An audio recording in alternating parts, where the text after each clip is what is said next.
Now we may be on, so I have to watch my mouth. Ain't no fun.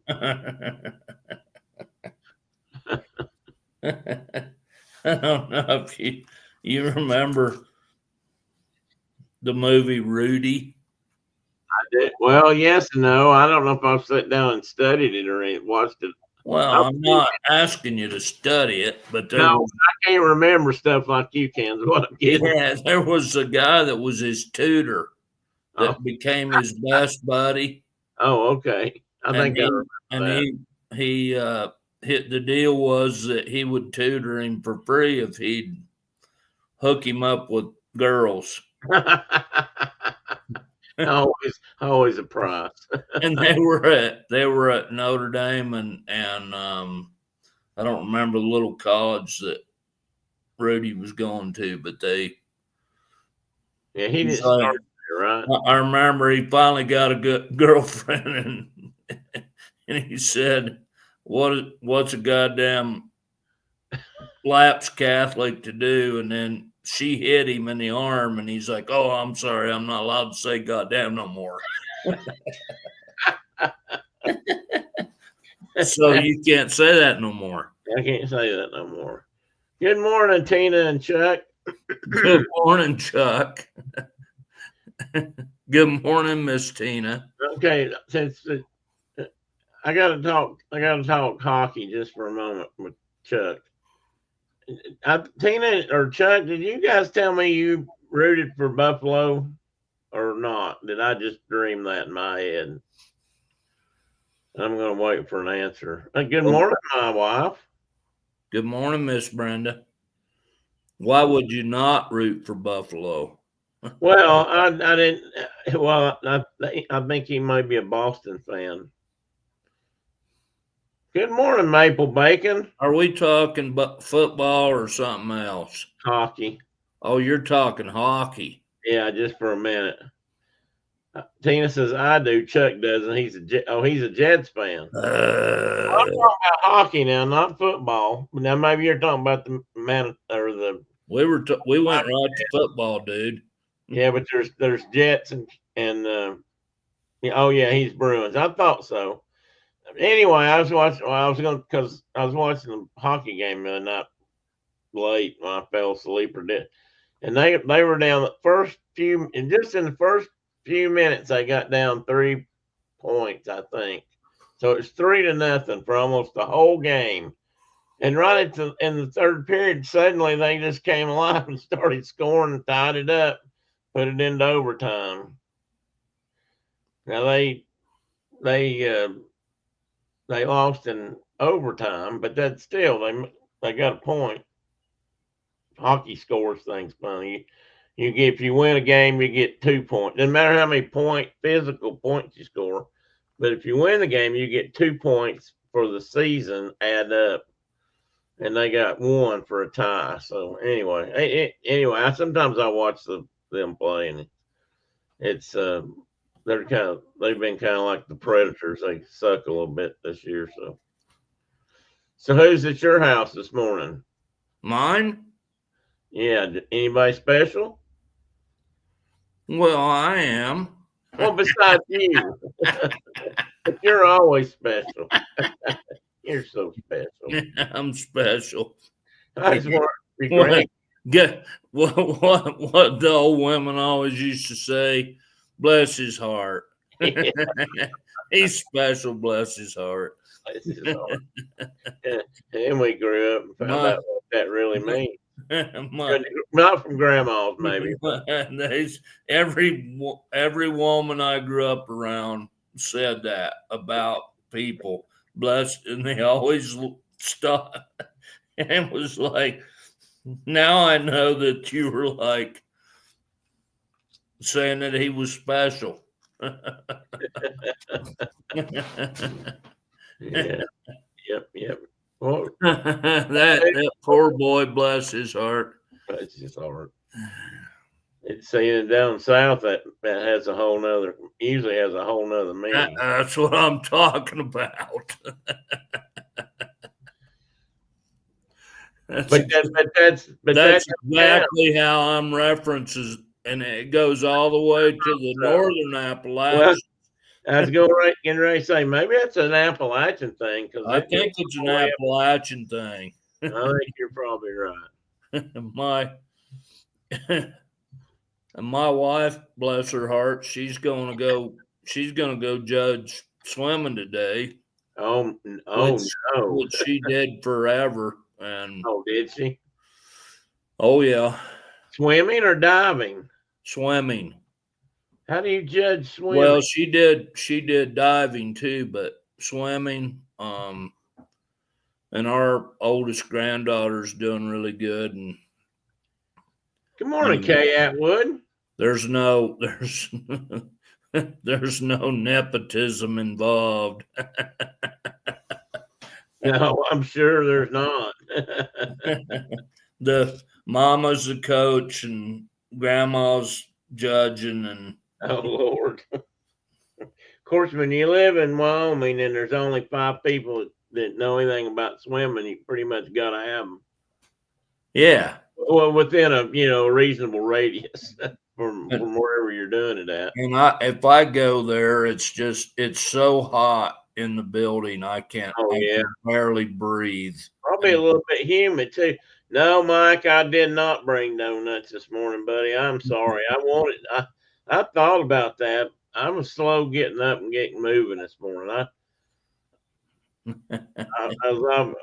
I'll explain, but I had a hard time subject matter wise this week. I just couldn't think.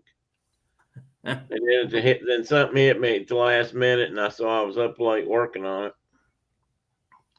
and I broke a fingernail. And during the night, I felt it grab something.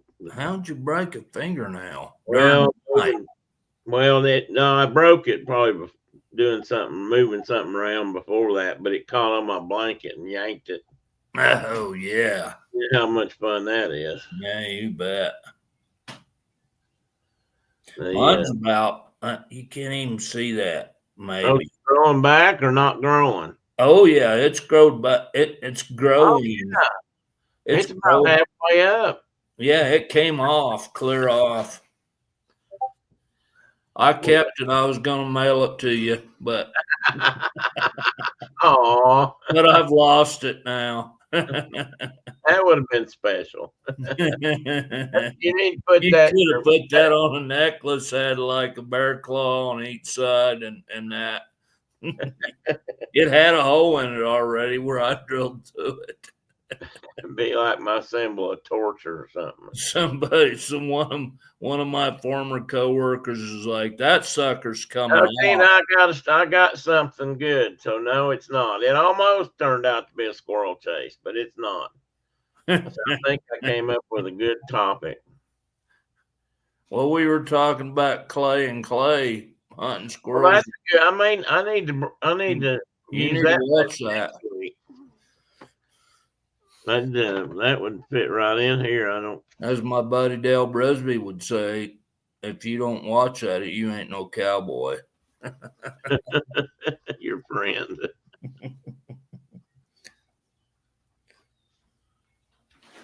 Hang on a minute. Let me write this down.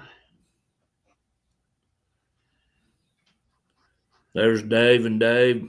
Both of them? Adventures by Diaz come in to the house. Yeah, Dave, how you doing, buddy? When are you coming to Dollywood again? We ought to get together and have lunch sometime. Now, Dave he just lives down around the Hotlanta, so well, excuse me. I understand that's not the cool way to say that anymore. I think it's if you're one of the cool kids, I believe today you say, "Oh, I'm from the ATL."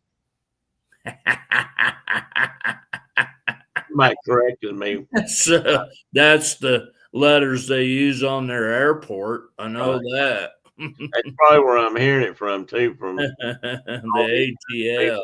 They're flying. That's a big old airport. The first time I landed in Hotlanta was.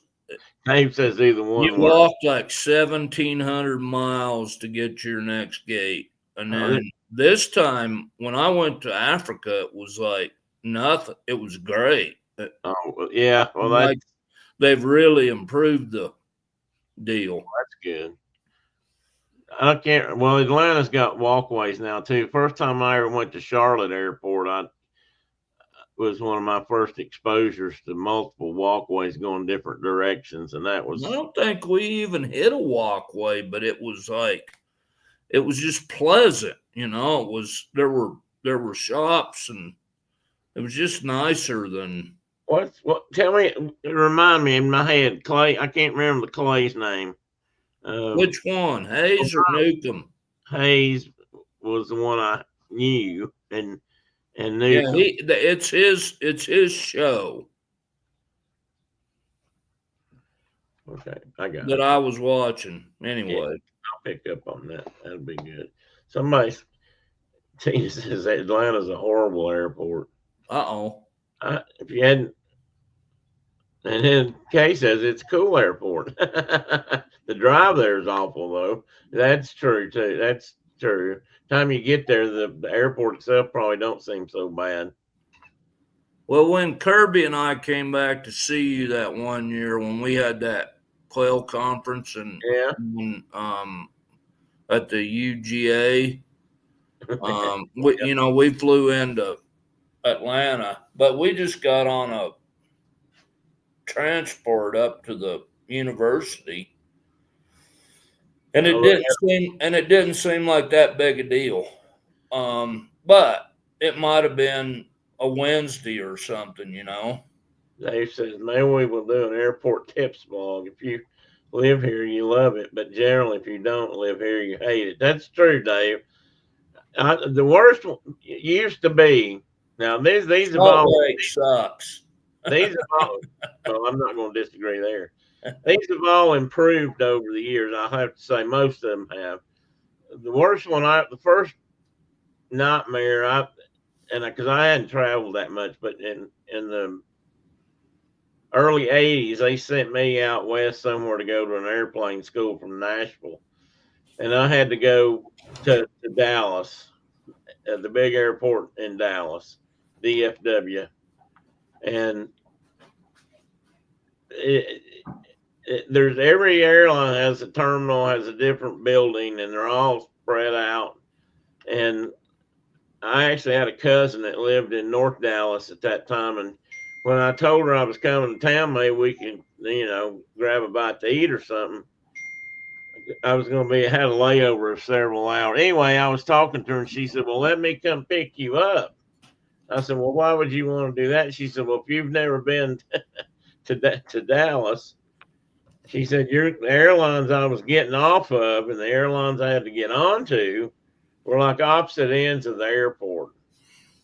And she said, "Let me just pick you up. It'll be a lot quicker." Yeah. So she did. I literally went out, found her car, got in the car and rode over to the other end of the airport park. And we got out and she went in. That's back when you could go in without a ticket and go past, the security line and with your pistol in your pocket. Well, no, just bullets. No. As you recall, my father had a pistol in his pocket and walked right through like la la la la la la la. They'd kill him now. Oh Lord, they'd tackle him. Well, was that the same trip or a different trip where one of us had a pocket full of 22 shells? It was probably the same one. It was at El Paso. They'd prone him out and probably put a bullet in his head today. But Tia says never drove there, Kay. We flew in, flew out. I may be against it because we sat at the gate for 2 extra hours for the crew to show up. But that's never fun. I don't care what airport you're in, unless you can afford to go to the bar and pass your time there. Well, Dallas, Salt Lake is awful. It used to be really good. You could just go there and it was easy. And Dallas is the worst airport I ever flew in or out of. I always had to do the O.J. Simpson run every time. Well, that's me too. But It never fails at that. And I'll Like, tell you, hey, your plane's taking off. You better get your butt down there. And I'm like, what do you mean? they when you book flights like that, it never fails that one you're getting off of is landing at the time the other one's going to take off. And one of them's either early or late. I guarantee, well, late. It'll be late. So I would be flying southwest out of New Mexico or El Paso and fly to Dallas and then fly up to see mom and dad. And every single time, my plane from El Paso on Southwest was late. Getting into Dallas. And the other one was like, hey, we're going to get out of here early. Yeah, right. And it would be clear on the other end of the airport. And I'd have a sea bag with me or something, you know, and it'd be like, so I'd throw my sea bag over my shoulder and run as hard Hey, as Chris, good morning, buddy. Good to see you. Missed you last week. We talked about Corsairs a bit, just from a pure. Oh, yeah. It was a great. I saw a case in Dallas was interesting. The mid 80s, second time was that. Well, if you went in the mid 80s and you went in the time period I'm talking about, but I know they've added shuttles and things since that time. I tell you what, one of the neatest things I ever, well, sort of neat, sort of crazy, was Denver.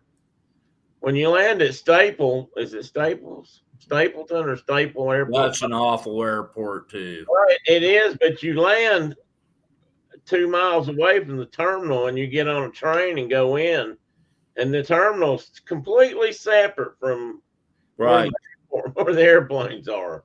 Completely. I mean, first time I went there, I was looking down at it as we flew in, and I thought, well, that can't be it. There's nothing there but runways, and then you figure out, well, that's, anyway, it's just really different. Yeah, they used up a lot of ground out there in the prairie that was not necessary. I know some people really like that. There used to be pronghorn right there, and there aren't anymore. Well, there probably still are every once in a while, and they get run over by an airplane or something. At least that's how it usually works. I've seen them run deer off the runways, and that was in Nashville. So we used to have a red fox and hung around out in front of our place. I spent way too much time at the Air Guard base in Cheyenne. John's not here, I don't think yet, but no, I hadn't seen him.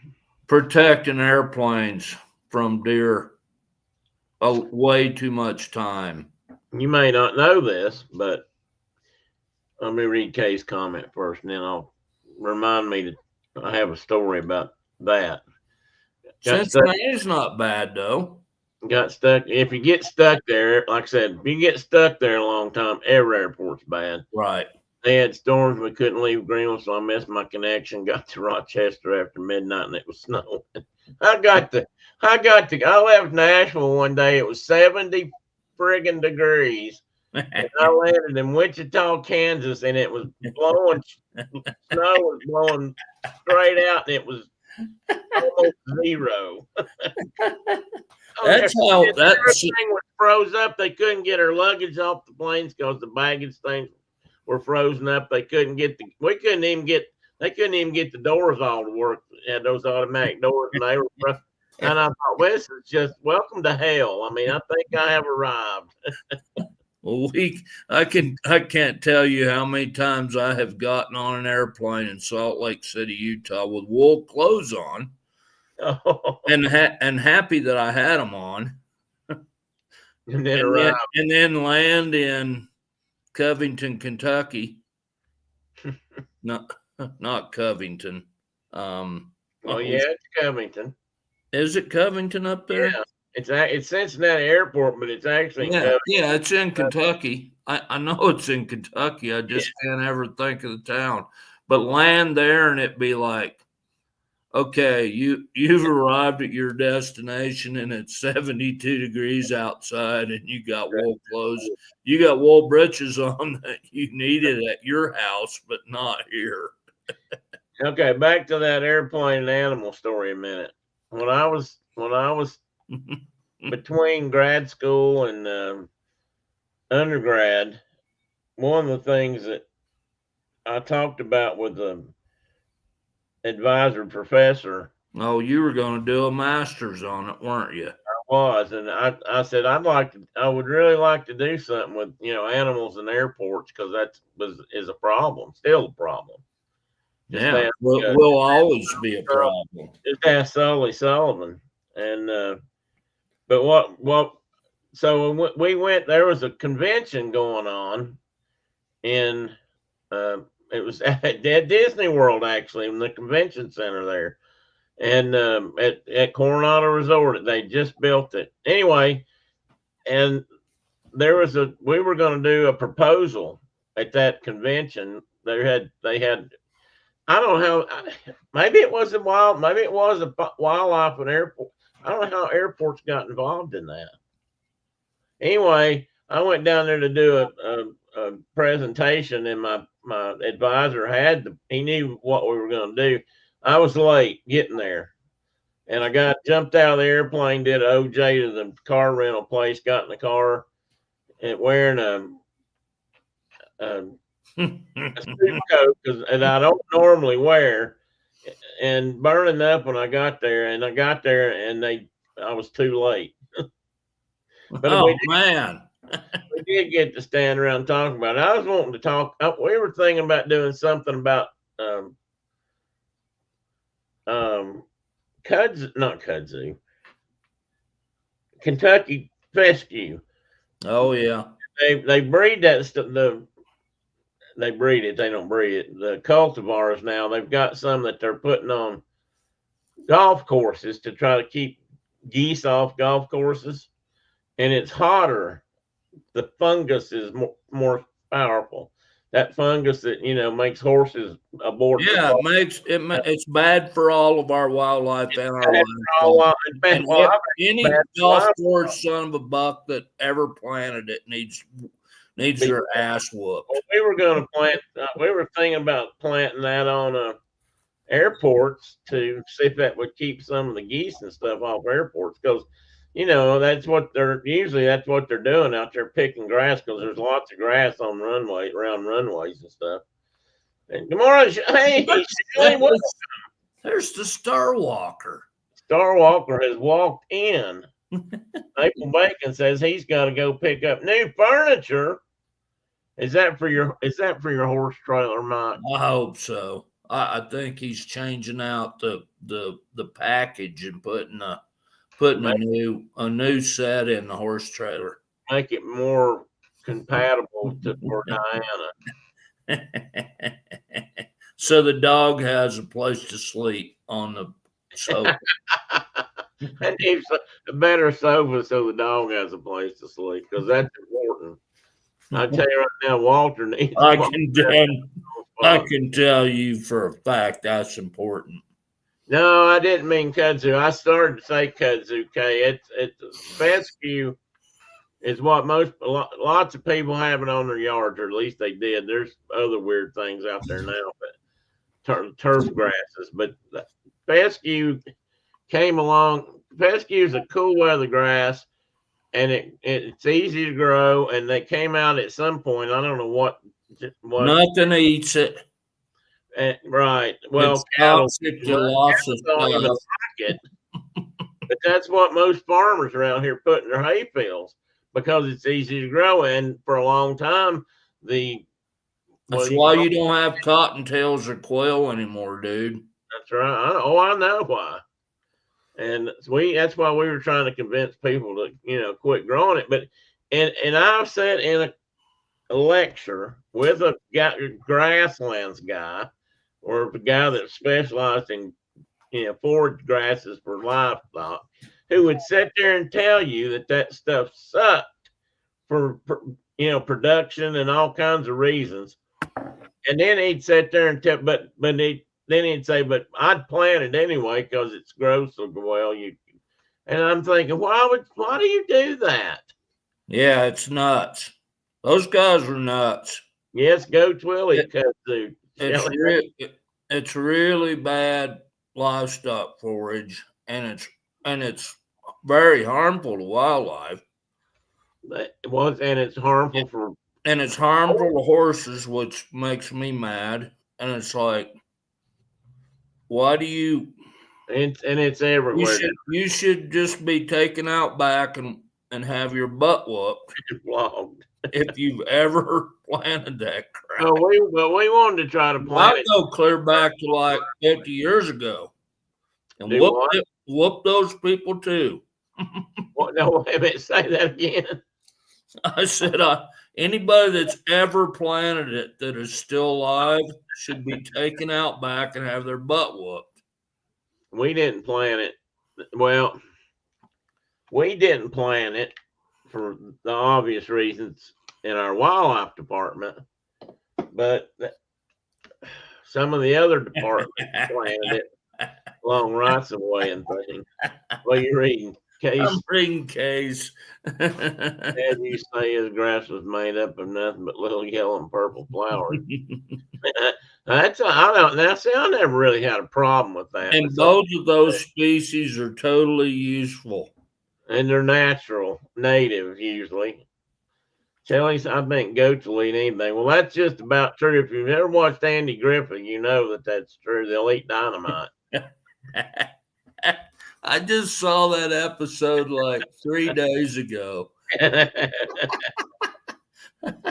can't remember the goat's name. I can't either. It'll come to you. Maybe your daughter will walk by. She'll tell you.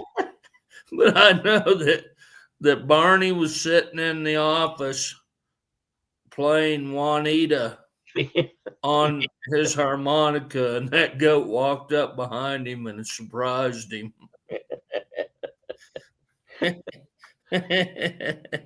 Juanita.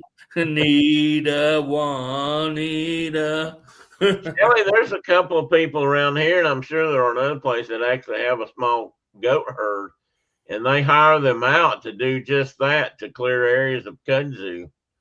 We have folks out here that not local, but up in the northeast part of the state that have goat herds that they make their entire living doing that. Really? Yeah, they just take their goats to different people's properties, and they eat all the good stuff too. That's what they don't count. They do. but they will eat the plants you want to get rid of. If you know how kudzu grows in the South, then you know that once it gets going, there ain't no good stuff left. So we have like leafy spurge and some plants like that those goats will eat. Nothing else will. Chris says the goat's name was Jimmy. Jimmy. That's exactly who it was. They kept him off out. They tied him up out. He tied him up. He took him into the barbershop. He tied the goat up to the bench outside of the sheriff's office. And the goat untied himself and went in and visited Barney, and then went to the dynamite shack. The episode is called The Loaded Goat. Loaded goat. And Barney tied him out way out in the country somewhere near, and happened to be near the construction road. Just one loaded goat. Shelley says, don't know the goat's name, but the episode was called Loaded Goat. And the goat loved Barney's song about Juanita. Juanita, that's right. And so that's how he pipered him out of town. Juanita. Oh, my word. We've got some few goats. We ain't got no sense. Speaking of goats. And apparently Kay doesn't either. Since we're talking about goats, Phil sent me a picture yesterday. Let me see if I can show it to you. He was out. He had gone down to one of his favorite local Mexican restaurants, Oh, I saw that. Oh, did you see that? Well, That was all a goat feast. You know, did you realize oh, I that? didn't know it was goat feast. It was all goat. It was he said once a year they cook a goat or two. I It mean, looked good.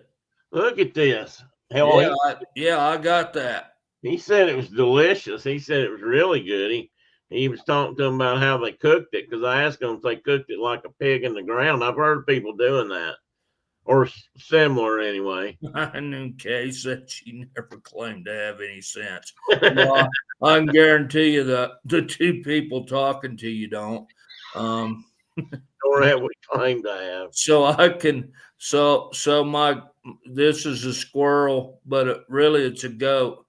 My my my uncle bought the first riding lawnmower I had ever seen. It was a Craftsman from Sears. My Uncle Dale. And he also bought a big old billy goat about the same time. And that goat ate all the paint. Oh, no. You know how those old riding lawnmowers used to have that big square hood that, you lifted it up and you could see the engine? Oh, yeah. He ate every bit of paint off that lawnmower hood. Well, stripped it right down to the bare metal. Did it And kill then him? he would wait on my little cousin Brad down between the house and the barn where he'd be going to feed him. I know where this is going. And he would butt Brad every time he came by. He'd knock him down, run him over, and butt him. And he was about 4 or 5 and days. that's where Mr. Tubafor Mr. Tubafor was born.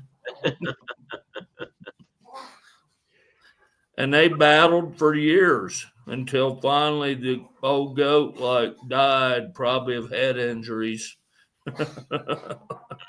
Wrong one. Tina said, "Don't mention lawnmowers; they might trigger me. I'll have nightmares again." Oh yeah. Almost went up to the shed and You back just about went into the PTSD thing. I got to get back on it because it's just like riding a horse. Well, just don't drive it off that ramp. Yeah. Kay, my mom used to tell me a story about when she was growing up. They had a couple of geese on the place. I don't know why. Well, you just had things like that on farms. But country farms may have a goat and a turkey and three geese. You never know. Anyway, they had a big old goose gander, I think she said, and it was her job as a little girl to go to the barn and get eggs. Because they had boxes, and then they also hid in the hayloft. They were everywhere, but she would go out and gather eggs. Well, every time she'd do that, that goose would wait, and it would wait somewhere in hiding, and she'd step out of the barn and hear that goose had come, and it would just snap and bite her all the way back to the house. She hated geese. She just had nothing to do with no geese. That's the way I feel about roosters.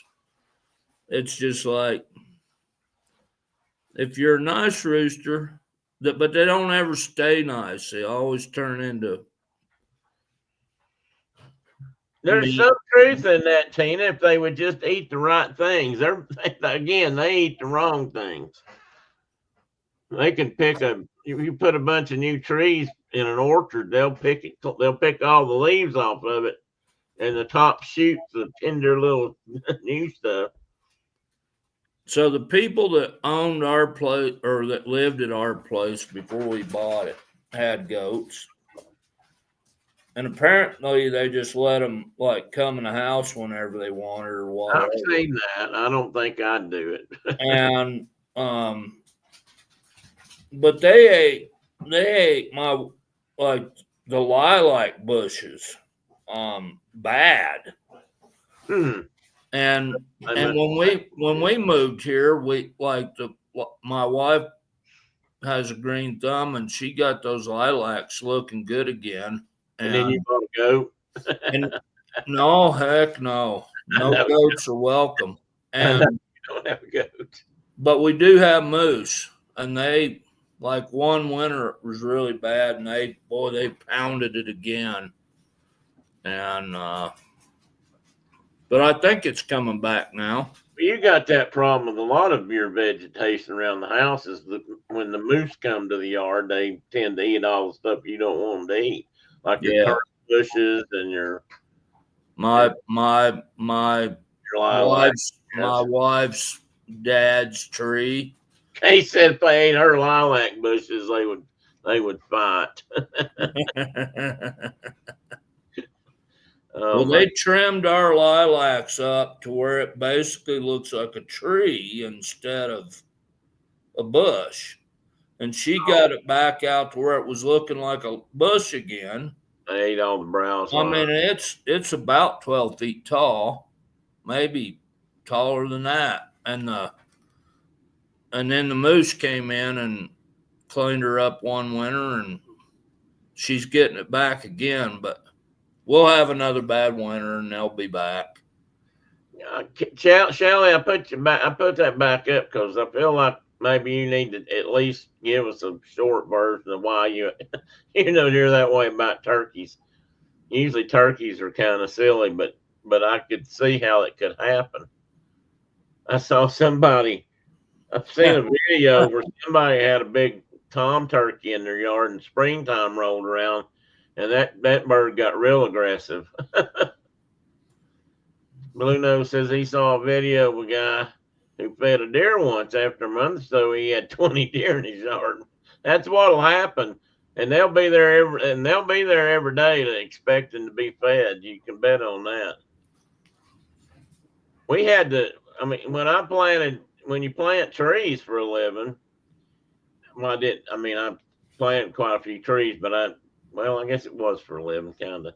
But sometimes you got to put them in cages and stuff, or the deer will just top them and eat all the leaves off. First year they leaf out, and then they don't make it. They can't live without leaves. So When we replanted cottonwoods on the river bottoms out here, like along the green, we had to put those cottonwood poles in like 15-foot tall cages to keep the moose, because the moose would eat them. Yeah. And you had to protect them till they became a, honest to God tree. Well, you have the same problem with willows out. If you planted willows and beaver are just as bad. Yeah, beaver like those a lot too.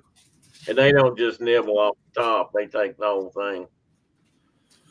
We restored a beaver colony here. I don't know. It's been 5 or 6 years ago now, and reintroduced beaver to a spot. Rebuilt there. We built some starter dams, and the beaver moved in before we were going to trap beaver and put them up there. Dams?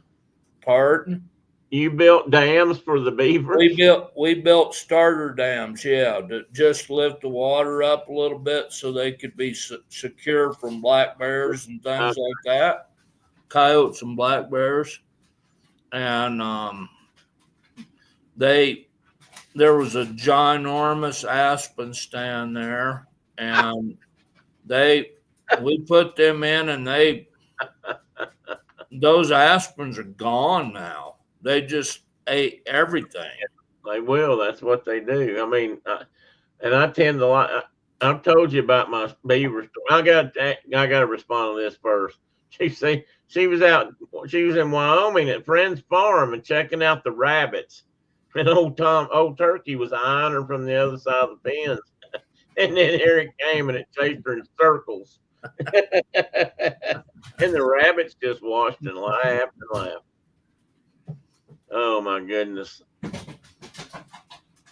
What was I getting ready to? Oh, we used to field telephone calls from people that lived along the lakes, reservoirs. Usually it was when we owned property down below them, but not always. And they'd plant trees in their backyards and stuff when they were allowed to do that. And every year we had at least one person call us about something, and it start out like, we've got a problem out here. We've got somebody sneaking into the backyards at night, cutting down all chopping down our trees. And they were serious. They were dead serious. They didn't think anything else was wrong.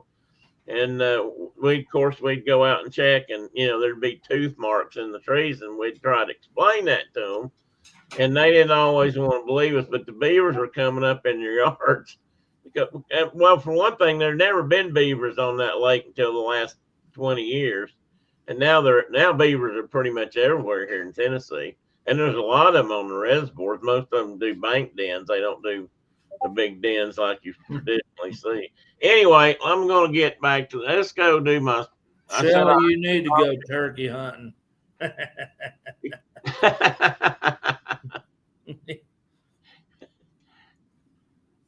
It's a good time.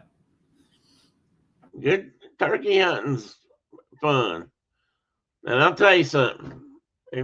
You don't even have to be a hunter, but if you're out in the woods and it's early on a morning in the spring and everything's blooming out, as in dogwoods and trees and things, and you're sitting there in a blind or you're sitting there on the ground being real still, and all of a sudden the tom turkeys will start to gobble, and man, it'll just make the hair stand right up on your neck. I mean, it's one of the most exciting things I've ever experienced, I think. Anyway, I don't know where he went, but let's get this show on the road. I'll try to make it reasonable. I'm back. So I was trying to think. Let hound dogs out the door. So I was trying to think of something yesterday. I was just in a what'd somebody say? A kerfuffle? Are we doing a? We're going to talk about shoes today. Oh, we're talking shoes. Okay. No, we're not. I saw this poster though. I thought we were going to talk about the history of the car seat again or something. No. We're going to get better than that. I think this will be a good one. I saw this poster and I couldn't resist putting it on here. So give a girl the right shoes and she can conquer the world. And that's, by God, the truth. I mean, so it's all about women in the military. But that's the topic started out today to be, well, first hit that like button, subscribe, and all that. Leave a comment, 7 words or more. March is Women's History Month. And I thought, well, I need to do that. And then, of course, because of we tend to focus on history and things like this, I didn't just make it about this. I decided to talk about women and that when women kind of started coming to the forefront in this regard, or where I'm going to go with this, was World War II, and I can't talk already. So I want to talk about World War II and the effort that was made and what women did to make that, to help win the wars.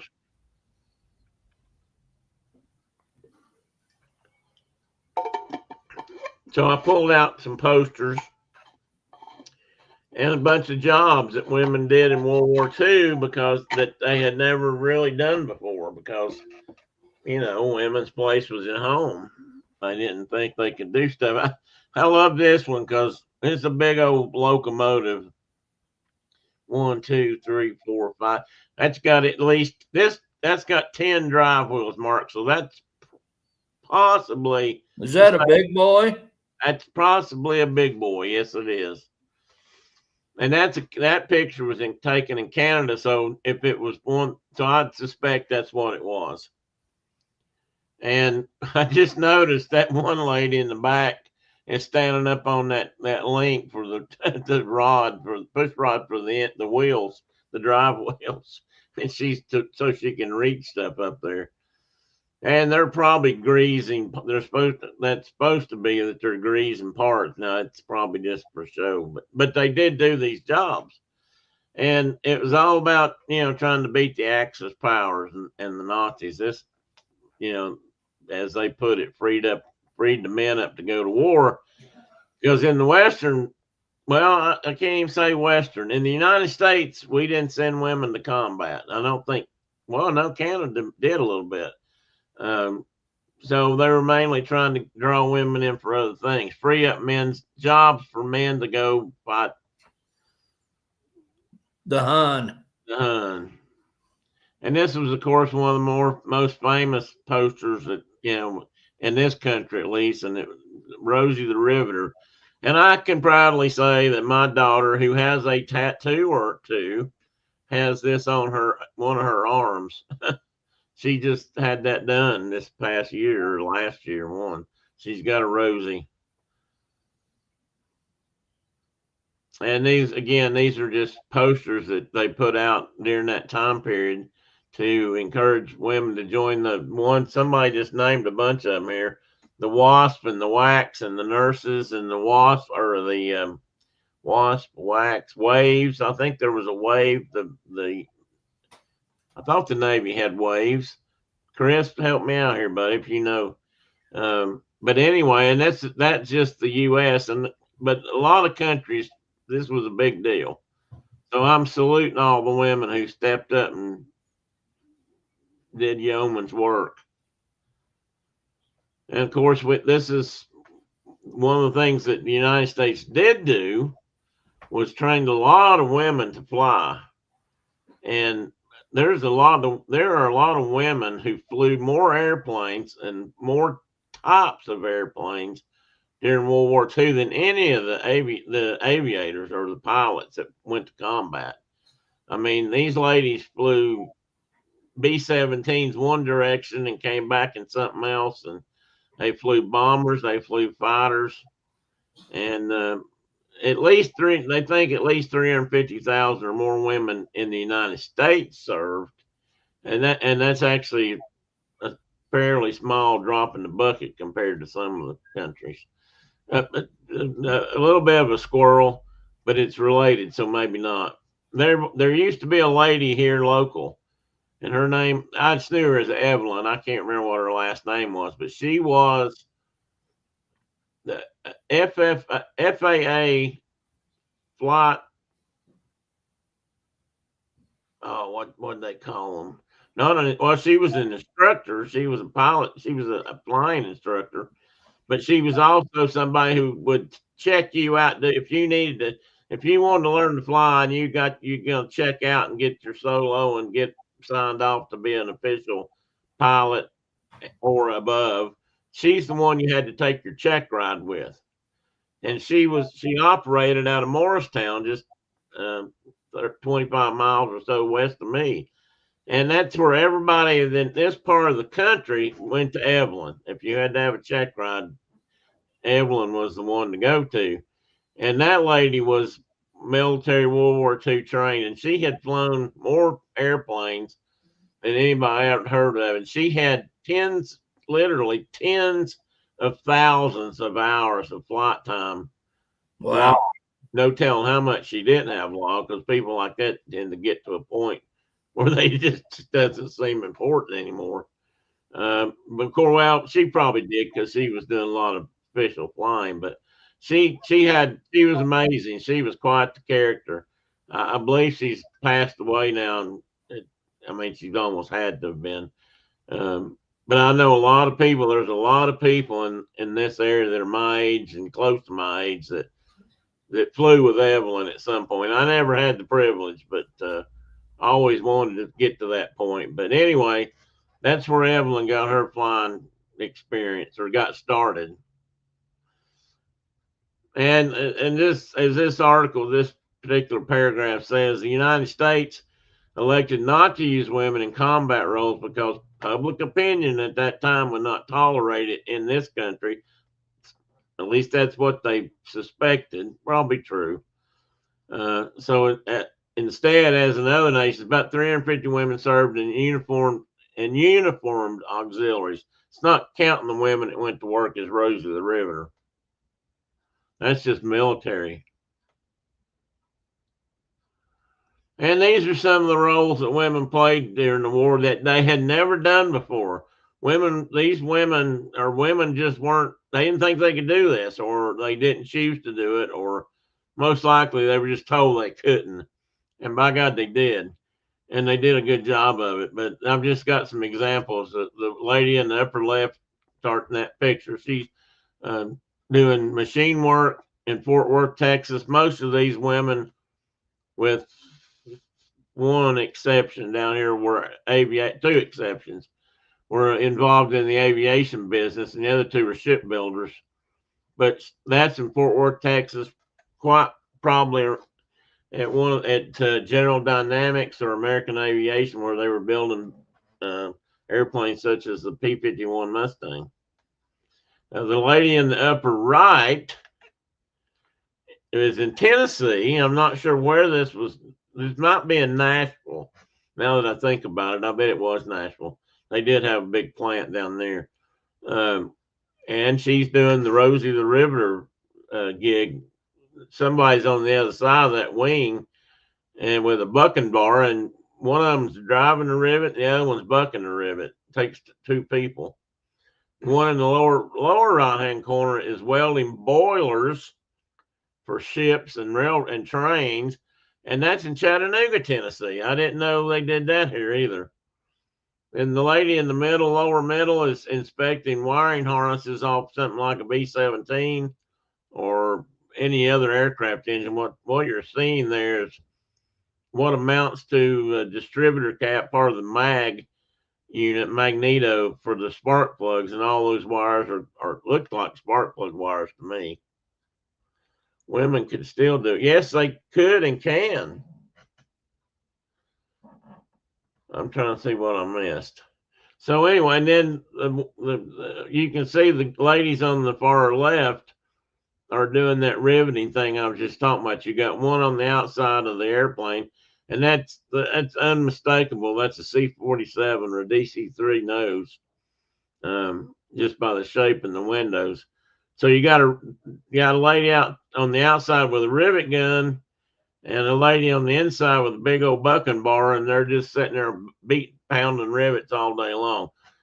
Now, I can't imagine how many rivets these ladies and people that do this job shoot in a day, but they were producing airplanes, large military airplanes at the rate of one every couple of hours or something. So I mean, part of me would love to watch this whole thing in action, and there are some videos out there left over from that war period. I just can't imagine how they got all that done.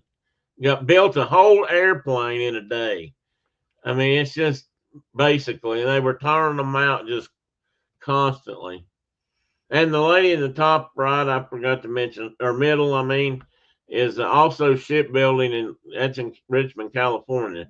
So they just happen to have these photos listed and numbered, named where they were at. So I picked a few that had some significance to me, at least.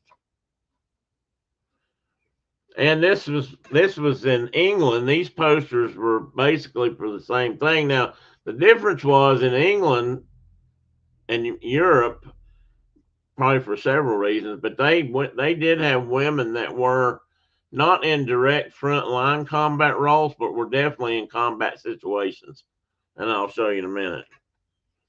But they were the top one, the left one was women of Britain come into the factories, ask at any employment exchange for advice and full details. They were sort of trying to say, hey, you don't have to drive a tank or fly an airplane. You can just come in and glue up wooden airplanes or something, because they built wooden airplanes over there. The three of their main airplanes were wooden, which were really cool, I think. Same thing on the one on the right. Fighting fit is a term you hear. If you know anybody from the UK, sooner or later they're bound to say somebody's fighting fit. And so that's just, again, trying to get you into the factory to help work. And we get into these are actually the lady on the left, Commander Adelaide Sinclair, was the director of the Women's Royal Canadian Naval Service. I kind of mixed these in with the Brits because they had kind of, at that time, they were still in the Commonwealth, I believe. And while they served under the Canadian flag, they also served under the British flag. And that the monument on the right is a monument that was built in London that's just dedicated to the women who served in World War II. And I don't know if we've ever done that. We should. They finally put up some things to honor nurses. I know maybe in the Vietnam Memorial Garden or area in D.C., but I don't know about anywhere else. At Willett Run Airfield in Detroit, they were making one B-24 per hour. Can you imagine that, Chris? One B-24 an hour. And I've seen a video where they were building them in Georgia also, Chris. And I think they were saying the same thing. They were putting one out an hour. It's just unbelievable to me. And of course, in the end, they built tens of thousands of different model airplanes. Not model airplanes, models of airplanes, excuse me.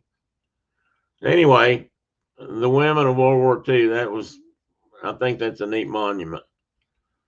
And they served a lot of roles over there also, including, Rosie the Riveter kind of things. The ladies on the left are building, they're actually in a training center, but they're building a pontoon for one of the float planes or wingtip float for a float plane. And the interesting thing to me about the lady on the right is she's a machinist, and that's Eleanor Franklin interviewing her or just talking to her when she was traveling around Great Britain in 42. I always wondered how scary it was to get to England from the United States, because you had German fighters looking for you. If you were on a ship, you had submarines, and it wasn't the safest thing to do back then. And then we have women. They also used women in the role as basically air traffic controllers and plotter. The lady on the left, I suspect, is like kind of a controller type job.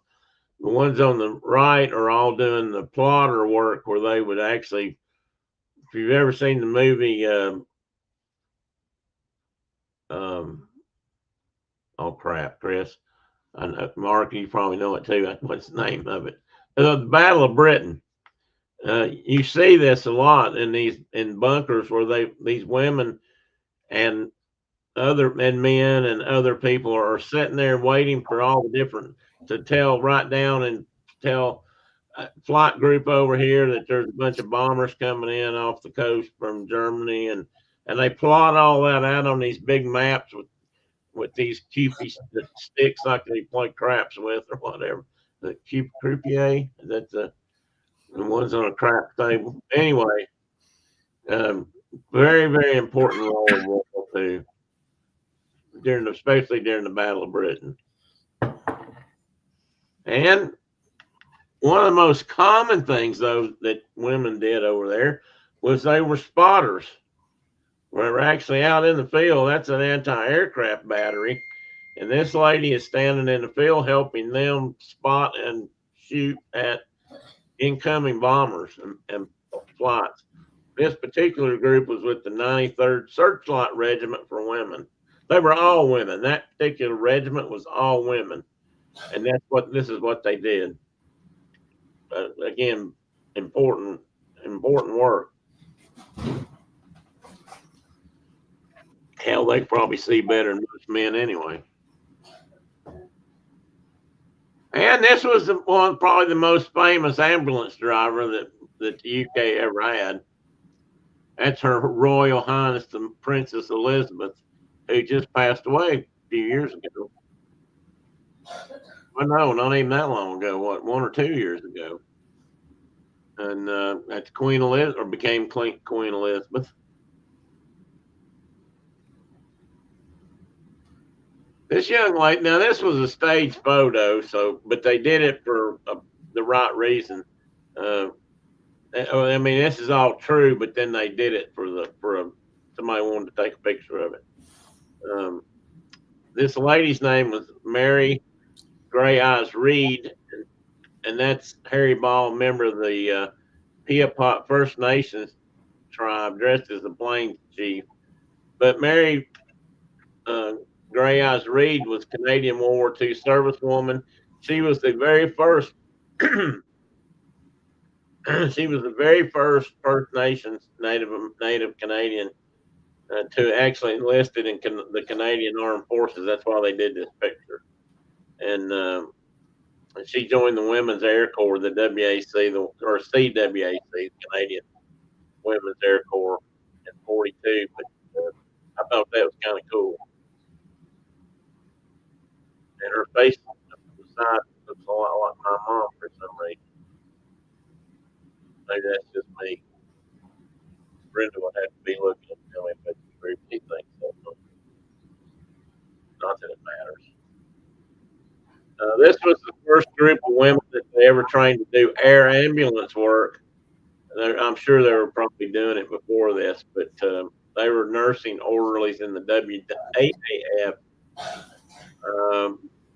Women's Air Auxiliary.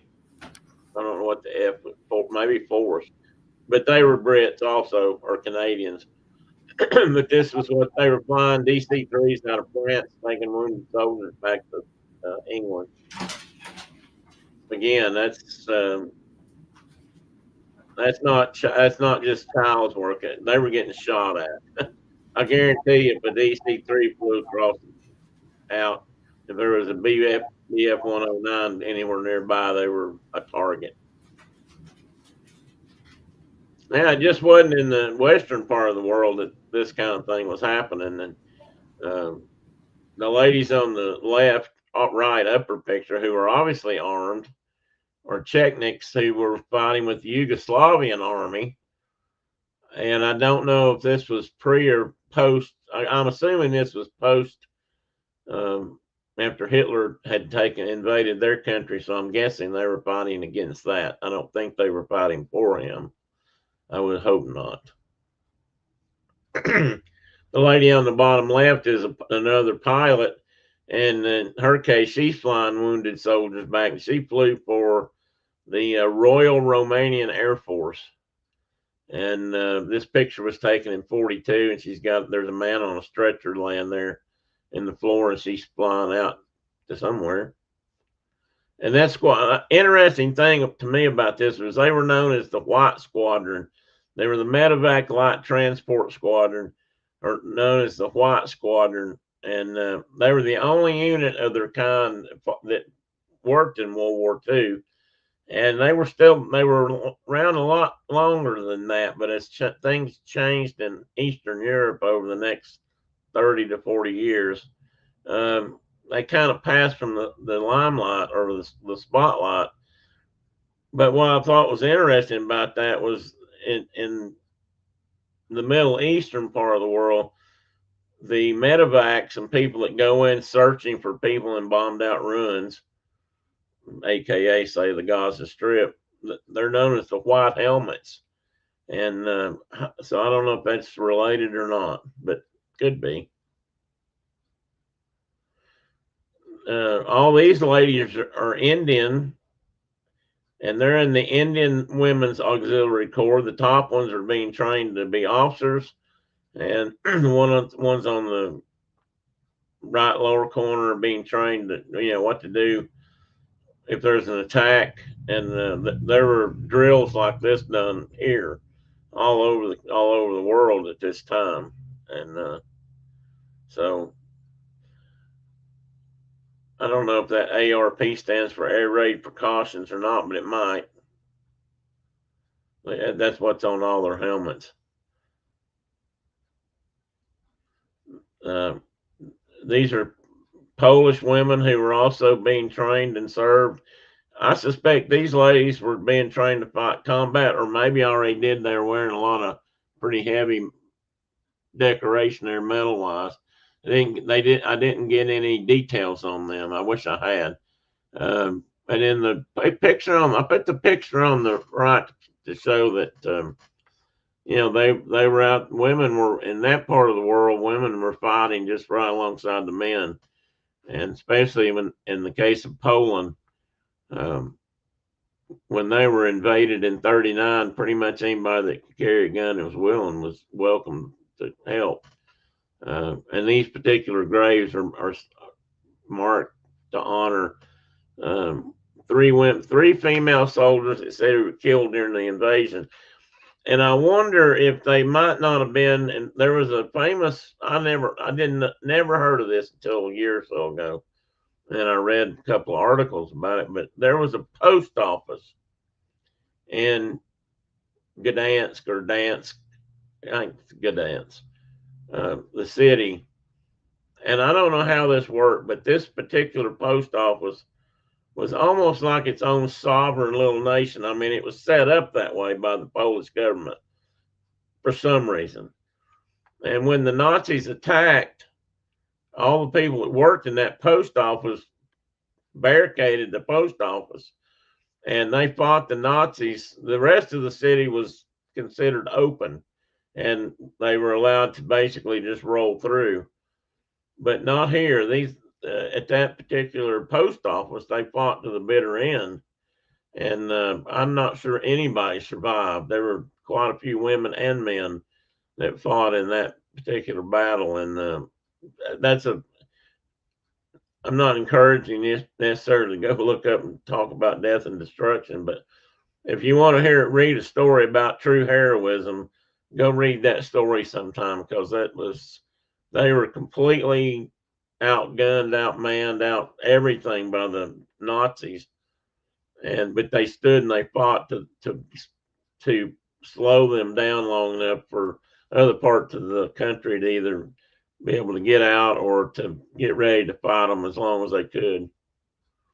And Poland, I always used to hear so many jokes about Poland during the war, and just different things. And of course, Polish jokes, which I'm kind of glad have passed out of the way now. But they had a really proud history of military, including cavalry and things like that. So for them to get rolled up and pushed out of the way like they did by the invasion was pretty significant. And I got that to the end. I didn't realize I ended on a cemetery plot. Sorry about that. But anyway, so I stopped it there because I didn't want to get into a lot more details about things. Did you know you're muted? Sorry. You're muted. I'm unmuted now. Yeah. Maybe you didn't want to hear what I was talking about. I can hear you. You can't hear me. Oh, okay. For all the animal angst going in the background. So it was on purpose. Case of the war did advance women's role in the work world. It certainly did. Lots of women thought they had to keep the traditional roles, but not afterwards. That's a good point, Kay. And a lot of women and a lot of men didn't think once they came back from the war, they were, wanted the ladies to go back home and do what they did before. But, it's hard to put somebody back in the cage, so to speak, once they've tasted that kind of freedom. Of course, then there is a thing that rolls around where they kind of thought, well, damn, maybe I'd rather not. Because now, it's some of that role's reversing to some degree. I don't want to get into all the, if that's women working's good, bad, or otherwise, but they certainly should have had the right to give it a try. And then the war changed that, because before that it was almost unheard of, and after the war it was quite. And they worked their butts off, and they did a hell of a job. And women could, yes, they could. And honestly, I'm not so sure that I have a problem with them serving in the military's combat roles. If that's what they want and they're physically fit enough, and they've got the military whip them into the right mental kind of shape, which, I mean, they do that to everybody. why not? If that's if they want to go, they should have the opportunity.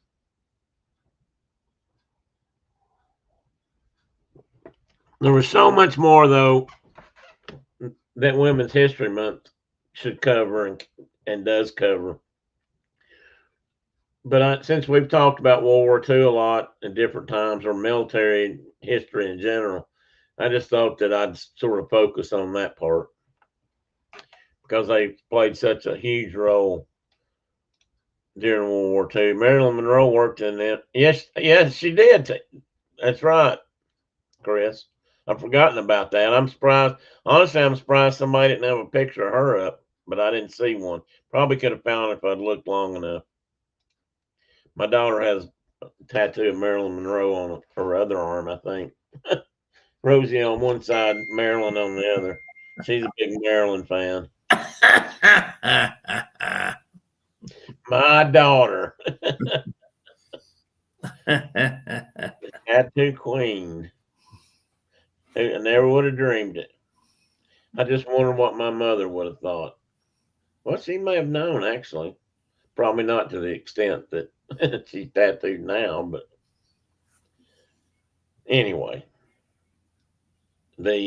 So that's, thank you, ladies, and I'm glad you've got, we can take a bit to celebrate and honor what significant roles you played in history. So I'm glad to putting some of that out there. My mom was too young probably during the war to go to work, but when the war was over, and maybe during Korea, she went to work in the factory somewhere in Greenville, I believe. I'm not sure what she did, and that's how she met my father. He was from Greenville, and at least as far as I know, that's how they met. Never did get a lot of details on that, but that's what I was basically told. He went to school somewhere in Greenville and had an accounting type degree, business degree, and maybe that's how they met. That was all in the early 50s. Well, maybe late 40s. Let's see, Dad would have been 15 when the war was over. So he was, too young for that. But ripe old age for Korea. We did a rosy bandana for Girls Club. It took a while to get the art right, but they were cool. That's neat. I've seen some new stuff, Kay, with that on them and bandanas for different groups, but I don't know if it was for the Girls Club. Could have been.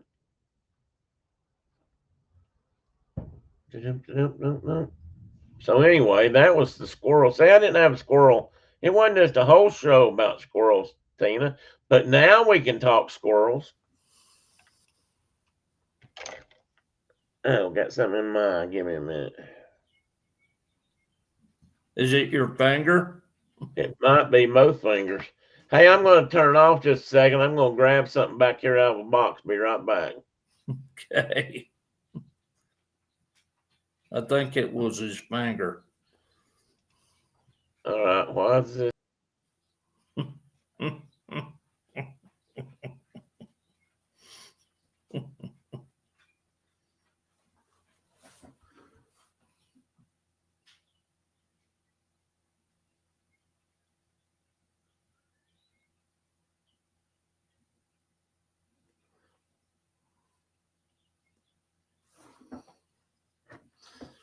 I'm supposed to entertain you in between him leaving.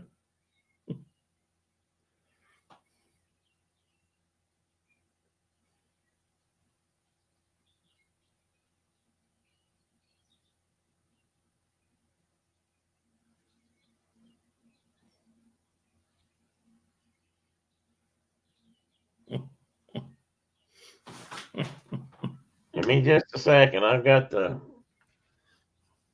that slightly discombobulated feeling going on again. When I was showing books last week, I forgot to add something else I bought. And I don't know where I got this, but I started doing this. Came along with the book collection, I guess. But I picked up some bookends. I like to. I don't always have a full shelf sometimes, so I need bookends anyway. But so I got some bookends. I got a set of these here brass eagles. These are heavy. I bet. Couple. I thought these were kind of cool. Not that I'm a Navy guy, but some ceramic ships. I actually like those because I like the way they're made. And this is a bank that came along with it, but I've got a set that looked like a snare drum, military type snare drum that's cut in half. So you got two for each end. So I picked up a few bookends. I think I've already put one of those in the bookcase back there. But anyway,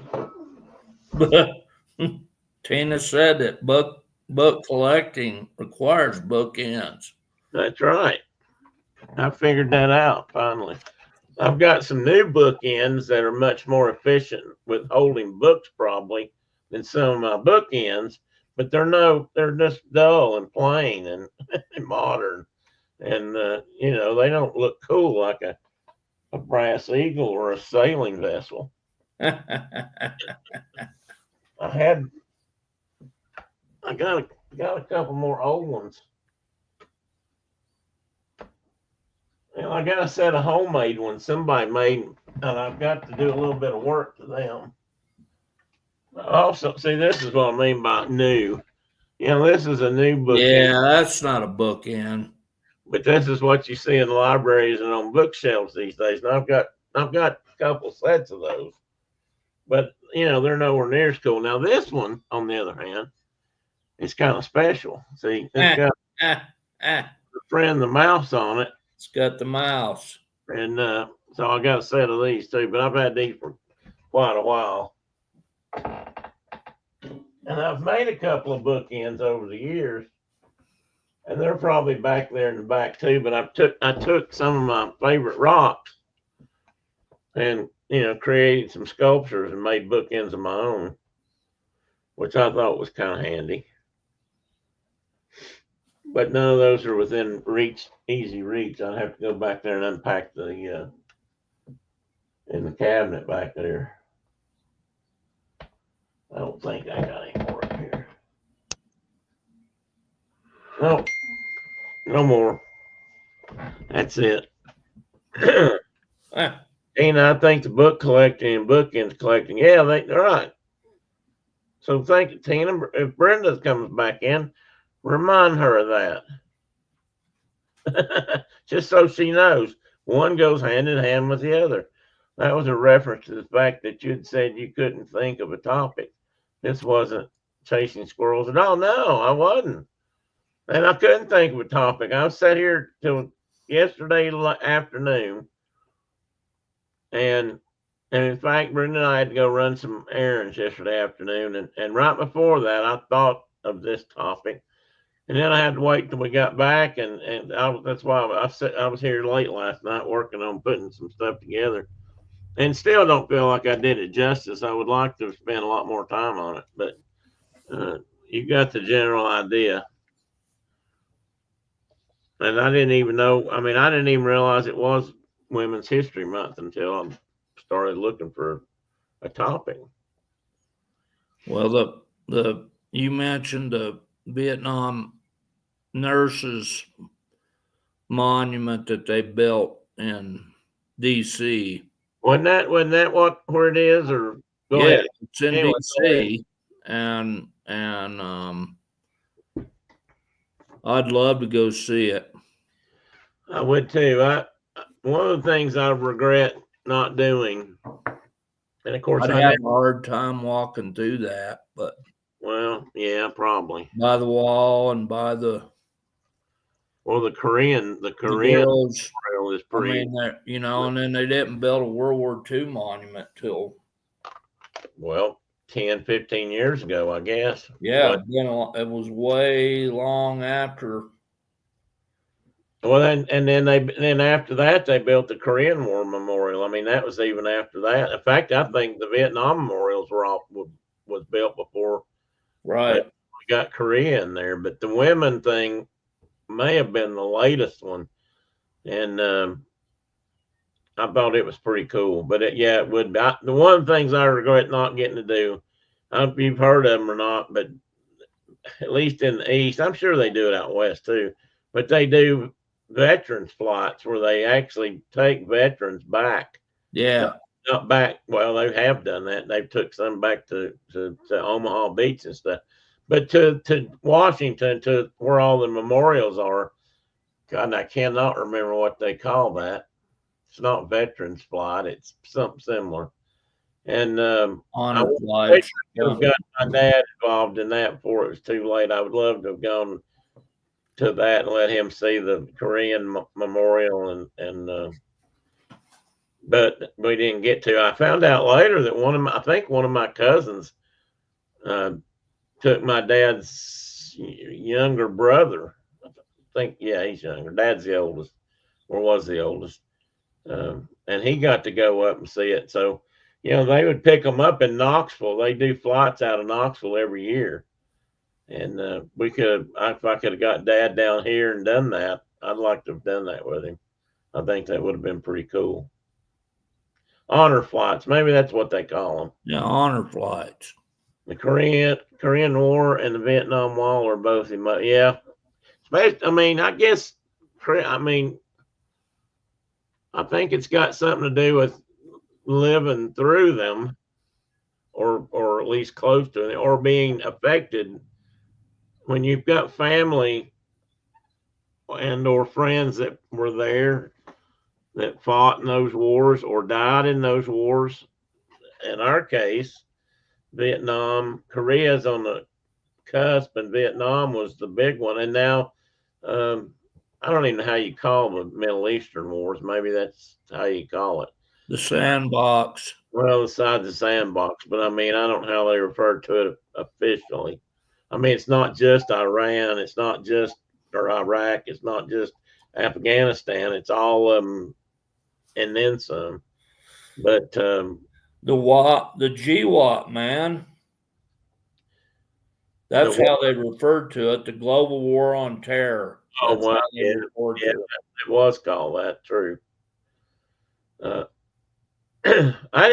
didn't think about this until just recently, and I was reading or listening to some guys actually online, vets talking about their history, and things they're going through for like therapy and different stuff. But I mean, you got to think about it. 20 years, friggin' crap lasted 20 years. Yeah, I mean, we're basically in a state of war for 20 years. Now, it wasn't on the scale of World War II, but 20 years, that's a long damn time. No wonder we've got issues with getting past that. So I was just watching something last night. I can't even remember what I was watching. 21 million young men were killed in World War I. 21 million. I know. Can you believe that? And 23 million people during that same time period died of influenza. Jeez. 23 million people. And that's probably not counting civilians either that died. No, I mean, yeah, the 21 million is just the people on both sides that were right. They were combatants.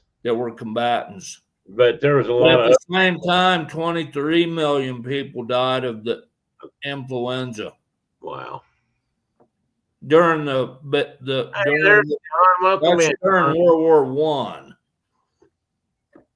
Well, World War II. World War II was worse, but I don't know the numbers. Well, I saw a number just this week. That's an estimate, and I think it's in the 80 to 90 million people they think died in Europe during World War II. Probably. I mean, it's unfriggin' believable. And then how many died in the Pacific? Well, I don't know. I mean, that's A I don't know lot. if they're counting that or not. They might have been counting that too, but they were talking about was mainly Europe, so I'm not sure that they did. But Good yeah, morning, John. I don't know how many. What did I bring John up for earlier? Oh, I was talking about something about Cheyenne. Cheyenne Airport or Cheyenne? Oh, the airport at Yeah. the air base there in Cheyenne, and happened to take care of deer that Oh yes, that's right. they couldn't land airplanes. Like we got like 5 deer on the runway. We can't land. Oh wow, John, that'd be your French grandfather, right? Lost 2 older brothers at Verdun. Verdun was a another one of those battles that if you live in the United States, you probably may never have heard of, or may have heard of briefly. But if you study it, it was Awful. awful. I mean, in every sense, awful. And I just watched the movie recently called. It was just not the title was just the Somme, and in that battle, Awful. 25,000 men died within the first hour of that battle. Yeah. British, and those were the Brits that went over the top to attack the Germans. 25,000 in an hour, and then it went on after that. I mean, that wasn't it. And Verdun was almost day after day after day like that. It was horrific. It was just terrible. World War One is getting to be. I mean, it's back in history now. Seems like we went through a phase where we didn't hear a lot about it. I didn't get a lot of history about it, but now I've learned so much more that it's like, holy cow! How did I not realize just how bad this was? How did I not know that? And wow, Verdun is only an hour drive where I lived and was born. Did you ever go out there, John? Were you ever? You may not ever been old enough to remember it. I know. There's memorials and things there now, but I've seen battle pictures or pictures that were taken at and during and after the war, and just the destruction from that. Where people were living and fighting. I don't know how you lived there at all. I mean, it just looked like they were living in mud puddles. Well, in mud puddles, yeah, and in bomb craters, and it was just it was unbelievable. And we talk about like being flooded in a tent or something, and it's like now live like that for like a year. Yeah, no, yeah, hard times. And you know, I don't remember tough people. They were tough people. Well, makes you wonder if we can be that tough or not. He went there in '83 on a hop from McGuire Air Force Base, flew into Germany and stayed with his grandmother for a month. Oh wow! I'd love to hear more about that someday, John. Just to get more. I just appreciate the fact that he said a hop. And he said, "What a hop!" Hop. Well, he was military. I don't know. I guess that's where that came. I mean, we've used that term too, and I've used it started there. When we used to fly from, like Tri-Cities, they'd fly up to the coal fields for a helicopter or something. They always referred to that as a hop. But then again, most of those pilots were Vietnam helicopter vets. So yeah. So there you go.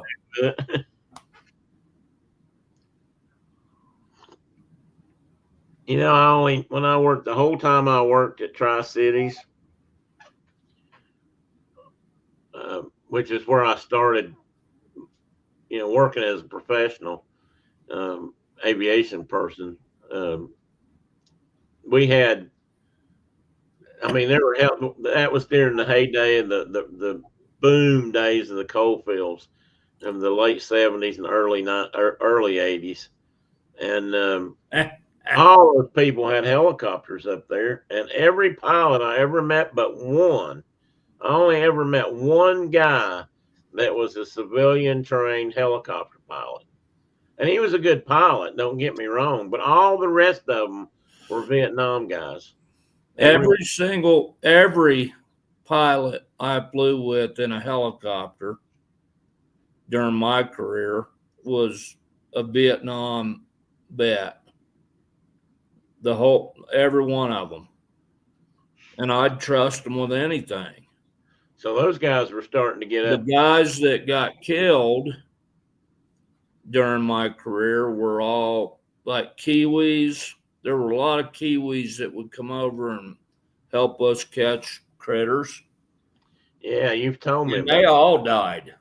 The whole bunch of them died. But did they die in crashes or from what they were doing? Or both, I guess. They all died in helicopters. Man. Yeah, bad. I mean, and 3 of them died going fishing one day. They got in a helicopter and they didn't even get to the end of the runway, and their bird fell out of the sky. That why? And it killed them all. And it's just like, God Almighty. They were all competent pilots. They were nuts. But they were competent. Yeah. Yeah. Right. I mean, I saw one of them one day. I was in the ship and we put a net over a moose, a cow moose. We were given Colorado moose, and we shot a net gun over a moose. I was the gunner, and I shot the net over, and the dude just jumped. The mugger, he jumped out of that helicopter. We must have been 20 feet above the ground. Jeez. But she was in 8 feet of snow. Well, and he just jumped on her back and caveman her down. A moose. Was he able to actually hold her on the ground? And he just put hobbles on her while and I'm like, you guys are nuts. How in the hell they were Kiwis. They were nuts. Well, I get that part. I don't know. Those guys have to prove something. I swear they do. I just think that's their genetics. They're just I ain't as scared. Johnson, he got to fly a few times out to the silos in helicopters. When the roads were not accessible due to snow. Pilots were Vietnam vets, like Mark said, warrant officers. That's exactly right, John. Everyone I flew with had been a warrant. I mean, that's me. I knew several dozen at least pilots that I worked with. They'd all been enlisted guys when they became pilots. Yeah. All the guys I flew with had been enlisted men and became warrant officers. And yeah. I knew 2 guys in particular. I've talked to you about them before. They were the first guys I ever met that went armed everywhere they went. But they were both back at school or aircraft school to get, I don't know if they were getting pilot's licenses or what they were doing there exactly. But their whole goal was to go back into the Army. They were Vietnam vets, but they weren't helicopter pilots. They were ground pounders, and they had the pictures to prove it. But that's another story. But they were there to try to go back in the Army and become warrant officers. I don't know how that worked out. I mean, Vietnam had wound down, and that was, they were letting a lot of those guys out. That's why there were so many pilots available, and at that time, and half the guys I went to A&P school with, I bet were vets that were there on the GI Bill. Right. Most of those were Vietnam vets. I had 2 guys in particular I'll never forget. One of them worked in the tool crib, and the other one was actually in classes with me. One of them had been a mechanic some sort of crew member or crew chief on a Phantom or something, I believe. F-4 Phantom may have been in the Marine Corps. I'm not sure. Well, Air Force flew those two. And they used to get in arguments about which one was better, a Cobra attack helicopter or the jet. And the guy that was the helicopter mechanic, the guy from the tool crib, he said, I guarantee you the helicopter is going to win. So they had their own biases, of course. But yeah, I flew with an old Navy pilot regularly that had flown jets in Vietnam. I don't know which one. And then he became a helicopter pilot after the war. After the war. And I always ask him, like, which one's harder to fly? And he's like, oh, these helicopters are way more difficult to fly than the jet. Yeah, it's a whole different cup of tea. He's like, there's so much more you got to think about and consider. And he's the guy I was with one day, and we were like getting way too close to a great big boulder southeast of Laramie Peak. And we just kept getting down. And I'm like, dude, there's nothing here to count. What are you doing? And we finally like coasted off to the east and away from the rock. And he goes, oh, we were in a downdraft and I didn't want to worry you about it. And so he just let it. And he said, if you fought it with the collective, you were going to like auger in. And he's like, we were just like, the wind was pushing us down and we got like within 10 feet of that big old rock. And I'm like, what are we doing? So that's the thing about flying a helicopter. Most people don't know. An airplane sometimes can almost fly itself. Helicopter's not really built like that. Now, new ones maybe, but because they've changed, they've come a long way. But it takes 3 hands and a foot to fly those things. I mean, literally, your feet are on rudder anti-torque pedals or rudder pedals. You got a collective in one hand and a cyclic in the other hand, and then you got to be doing other stuff at the same time. I mean, it is a busy job. He said he was always like left rudder. That's how you got out of situations. And I'm just like,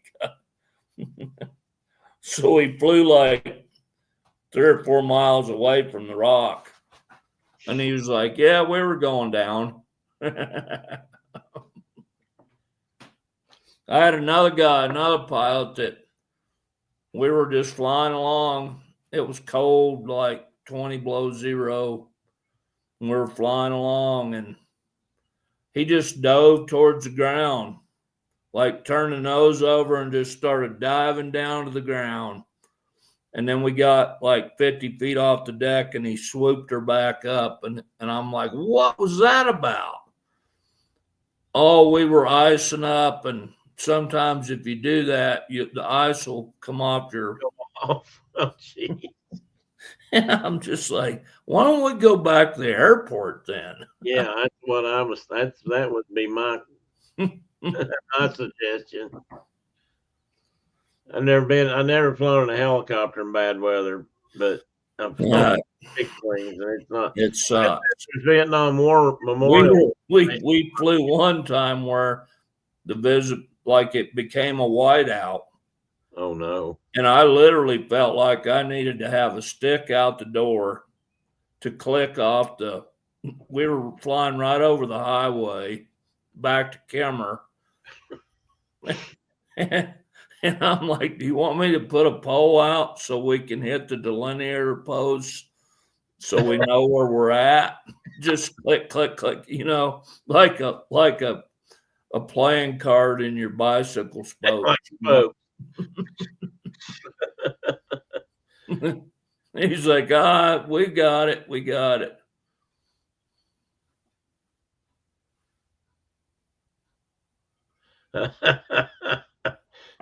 John knew a pilot that chased Prong on him. No, yeah, they don't ever do that. Oh, never, never would they I do never, I that. never received a call about that. Well, speaking of whiteouts, since we're talking helicopters now, big old squirrel here. I'm one of the pilots I worked around, and he was a pretty good guy. And he'd come by. He also had a fixed wing. He flew a fixed wing and a helicopter for the same company. And I knew what you meant, John. And maybe spelled pilote. That's what we used to call him anyway. Anyway, he flew a fixed wing for him and a helicopter. So sometimes we'd be working on his fixed wing and airplane, just a regular airplane. And he came in one day telling me about a situation. And I'll get to that. I'm going to tell what's important about it, or one of the key factors. There was a group, the outfit I worked for in Tri-Cities originally started this helicopter company as a sideline, sort of. And the guys that ran it were pretty sharp guys. I think they were Vietnam vets, actually. But they came up with all these inventions that to put on helicopters and on Jet Rangers particularly, and Hueys, but mostly Jet Rangers at that time. And they're still in business, in fact. And one of the things, but they didn't invent this, but it wasn't made for this helicopter. I'm not sure how that came about. I think it was invented by a guy in the UK, but it was a wire cutter. Oh, and yeah. There's one, and if you know what to look for, almost every civilian helicopter you see has this on it.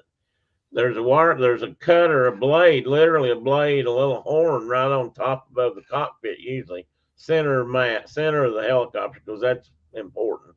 And there's usually one on the chin. So if you catch a cable, in this case, they were trying not to get into power lines, it'll just cut that cable. It's amazing how fast how well it cuts big cable.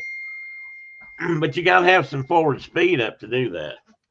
Yeah. So every helicopter up there had that and some other things they put on, but they all had wire cutters. And this guy was he flew because that's the other thing about people that own airplanes, especially when they grew up in a place like the coal fields. They think you can do anything.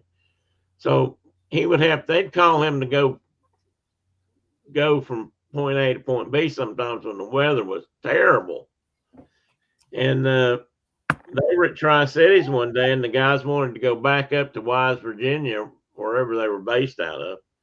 And so they loaded up in a helicopter, and away they went. Well, before they could get up there, and they're flying through the mountains, and there's power lines in about every valley. It got so fogged in that he couldn't see crap, and he's just having to fly along real slow to watch for stuff. When you're having to watch for stuff, you're either too low or something's wrong. Right. When you're in the mountains, that happens. And he flew into cables, a set of power lines across the valley, and they got hung in he was going too slow to cut, and they hung in his cutter. And the bottom cable, or maybe it was just the bottom that caught him, but anyway, it was hung in the cutter, and he sat there. And he couldn't get away from it. Once he was into it, he couldn't get out of it. It was stuck, basically. And he's sitting there hovering. And he started working the helicopter, I don't know, back and forth or side to side, trying to saw that cable in two. And he eventually got out of it, but by the time he did, the cable had actually worn a groove in his skids. That's how long it took him. And he said that was the last. He said after that, he told him, hell no. If it was that bad, he wasn't going. They weren't going to go up. They just have to drive. And because he said that was too close. And I can imagine what that felt like. Well, I had and I've probably told this story 100 times on this show, but I had another pilot I flew with that he said myself and one of my game wardens were in the helicopter counting elk, and it was getting real windy and bumpy, and the pilot goes, "Boys, it's getting a little western up here. What do you want to do?" And I'm like, you're the pilot. You tell me what we're going to do. And he goes, Yeah. "Well, I'd like to go back to the airport." And I'd never heard a pilot ever say that before.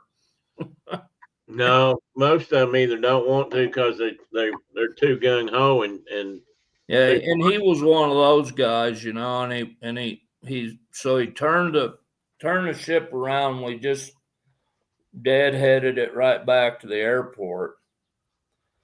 well, you know it's And the bad. winds would come up. They were coming off of Laramie Peak, which is a windy part of the country anyway. I don't know how many knots it was blowing, but it was a lot. and it was pretty rough air.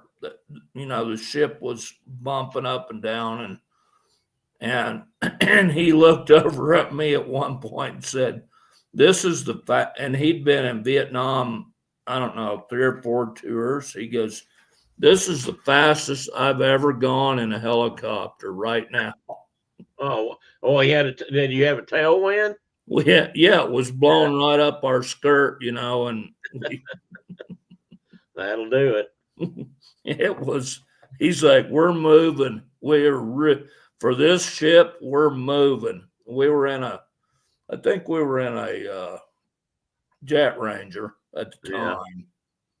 Yeah. You flew in Lotus or Lots of Hughes 500s. Hughes 500. Yeah, That's the only one that ever made me sick. yeah, that's the hot rod of helicopters. Or Yeah, what? God dang, they were.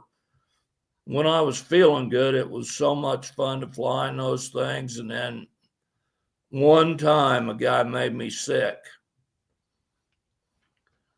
And it's because I listened to my compatriot from the north. He said, "I froze to death in that helicopter." He'd been flying for like 5 or 10 days. And then I got the ship after him. And he goes, "God, I was so cold." So I put wool pants on and was kind of bundled up. And I got so hot so quick. I'm like, I knew I shouldn't have listened to Benny. Oh, it's so bad. It was Bart Kroger. I shouldn't have listened to Bart about this. And I had to make him land. I'm like, "Dude, you need to land that." We were cutting up this giant 1,500 plus head elk, classifying them, and so you'd cut a little bunch out and go count bulls and cows and calves, and then you'd cut another bunch out, and we did that, and we were just spinning around in circles, and I got real hot, and I'm like, "You need to land now." That's the worst feeling. Because I wasn't going to puke in his helicopter. So let's change the subject just a tiny bit here for a minute. I got a question for Kay. Kay, are there any fires down your way? I don't know if you've heard about this or not, but yeah, we've had a lot of fires back east because it's seriously dry. Yes. North Carolina and South Carolina have had some pretty bad ones. I thought it was so wet that it wouldn't happen. Well, normally that's true, but we've had some fire. We've had some around here. And really? Yeah, there was a couple broke out down near Smokies and Gatlinburg again last week. And not been too many years ago when those came blazing up through Gatlinburg and about burned the whole town down. Exactly. And so I was checking on it to see, but you said got a little westerly. It got a little westerly here last week too. In the middle of the night, we had some winds pop up. Not westerly, a little western. A little western, excuse me. But well, they were westerly also. But but I thought the roof was going to come off the house one time. I heard it coming over the hill. I mean, I thought, oh God, this is a tornado. And then it hit the house, just shaking the house. I don't know how hard that gust was, but we've had some wind. But yeah, they've had quite a few fires. And she said it's been dry until Wednesday. I think that, and up here, that kind of happened here too, Kay. The fires here got put down because of wind, or we got some rain that the next morning, or maybe even during the night it started. We didn't get a whole lot, but we got enough to dampen the fires down. And that was a good thing because they were starting to get a little. Now, in a lot of cases back here, if it's under control, that's not a bad thing. The woods back here could use burning once in a while. They don't get much of that. As long as it don't blow up. Well, yeah, as long as it don't blow up, which back here, because of the humidity and how green everything is, usually they won't blow up. Right. I mean, usually it's hard. Now we burned some when I was working. We did some fires and field fires and that kind of stuff were usually not a big deal. They usually get them to burn like crazy, but in the woods, it was hard to keep a fire going most of the time. And that's what you want to do. You just want to kind of run across the ground, burn the duff off, and give a chance for things to pop up and rejuvenate life. Right. I got a notification yesterday morning that the snow would end soon. Uh-oh, where did that come from, Kay? That the snow would end soon. Well, the snow might have been good for the fires. So all the fires may be dampened down now, but North Carolina and I looked in this area and I can turn on a fire watch thing on my phone. I've got a NOAA Weather Center. Hopefully there's still people working there, and it'll show fires. And we had small. Now they were relatively small, but we had probably 10 fires within a 50-mile radius of where we live. Really? Yeah, maybe even more than that. I mean, I was surprised. I didn't realize there's that many. And that next morning, when I got up and looked outside after I'd seen all the news about the fires and stuff, and the valley, the part of the valley below the house there where it butts up against the ridge, it's probably half a mile or so directly to that ridge. Right. Was hanging, and I'm sure it was smoke because it wasn't foggy. Yeah. And it was just laying along that ridge line. I'm pretty sure, and we had fires in Greenville, so I'm pretty sure that's probably where it was coming off of. Well, we were supposed to get 3 inches of snow the other day before yesterday, and we got 12 to 14. Well, nothing like being just a little off. Well, I had to go plow roads. I was plowing roads all half the day yesterday, and no wonder I hadn't heard anything out of you this week. Yeah, it was. I don't know if I can show it or not. I probably can't. I got so much crap around my computer right now.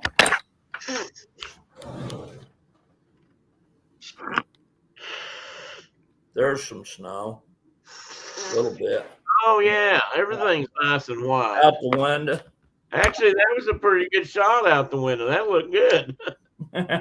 Oh yeah, it looks beautiful. Yeah, I mean, you had a good angle. The glare wasn't bad. You could really see out there. I saw birds dropping down to the feeder. Yeah. Oh yeah, they're begging.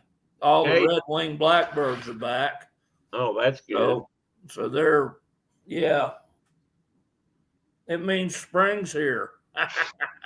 Okay, I meant to ask. She said there's still maybe some active fires over near Myrtle.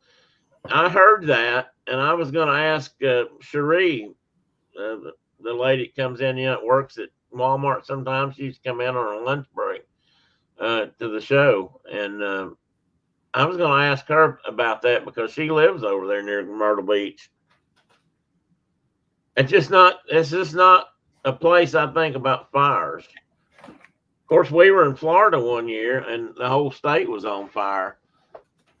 They had a couple, 3 years there where it was real droughty, or for Florida anyway. And they had a lot of brush fires happening. And we were actually, Brenda and I were at Disney World one year, and it was so bad that early in the morning it was so smoky.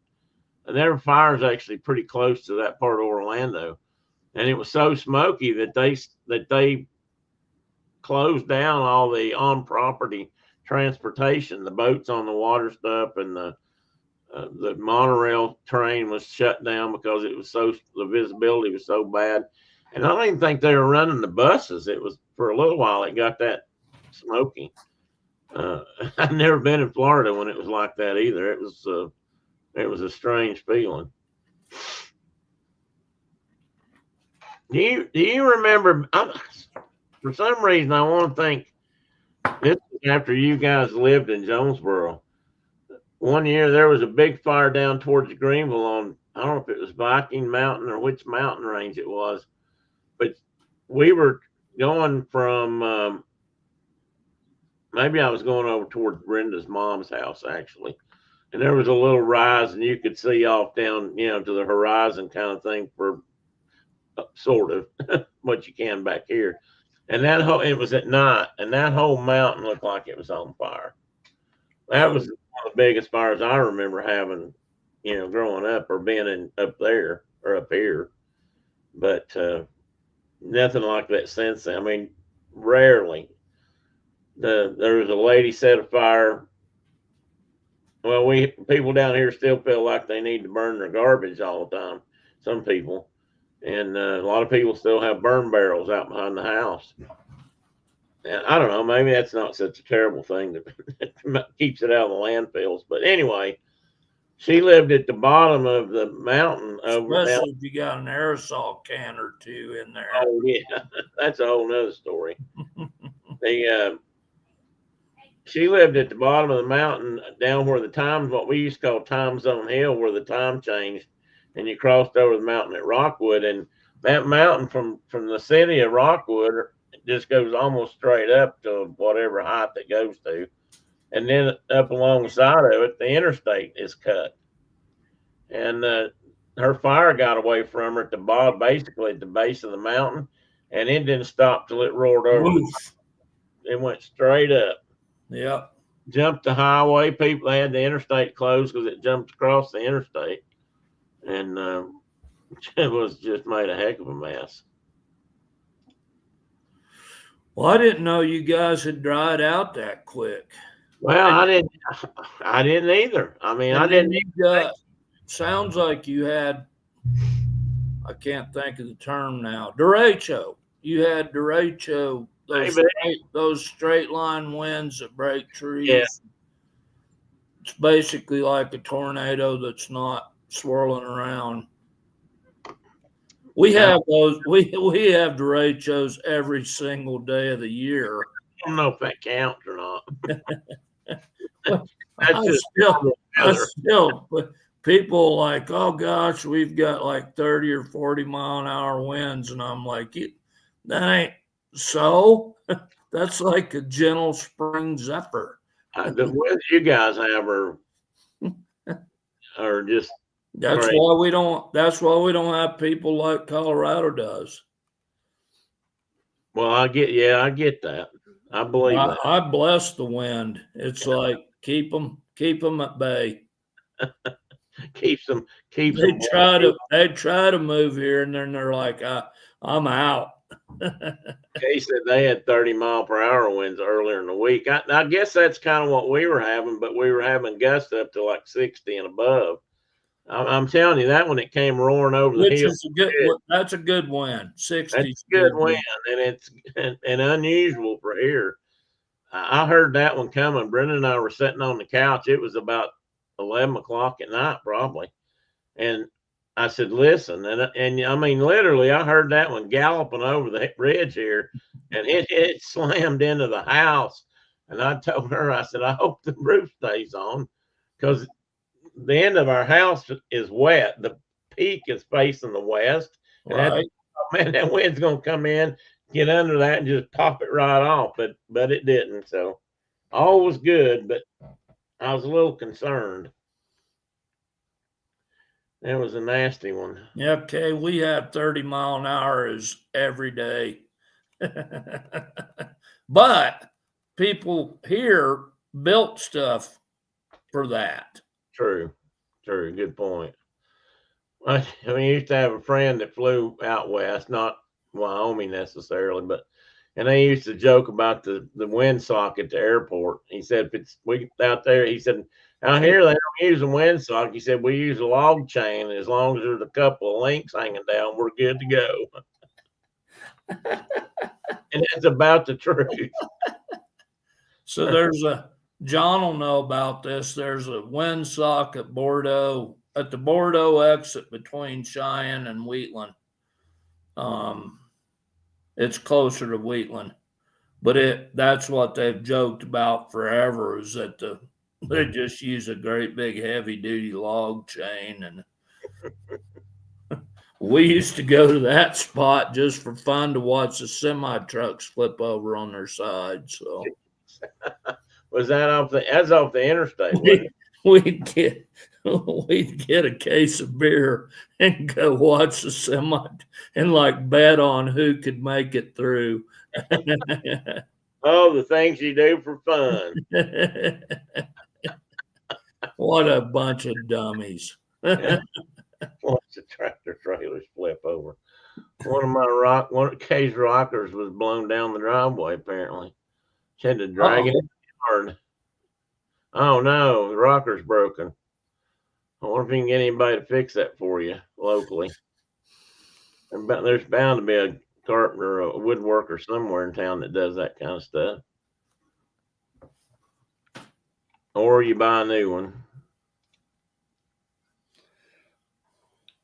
Sorry to hear that, though. Men stuff don't buy new.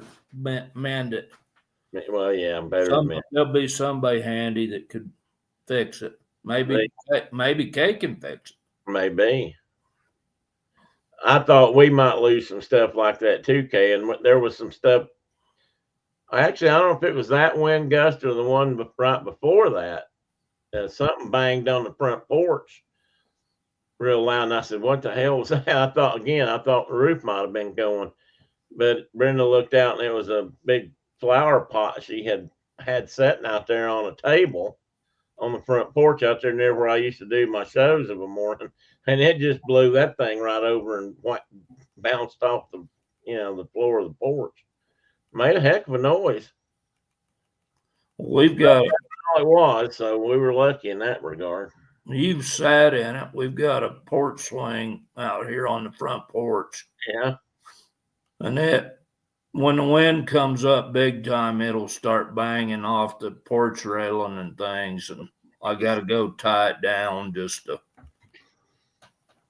Hey, you live in Wyoming when you have to tie your porch swing down once a month. Or maybe every other night. I don't know.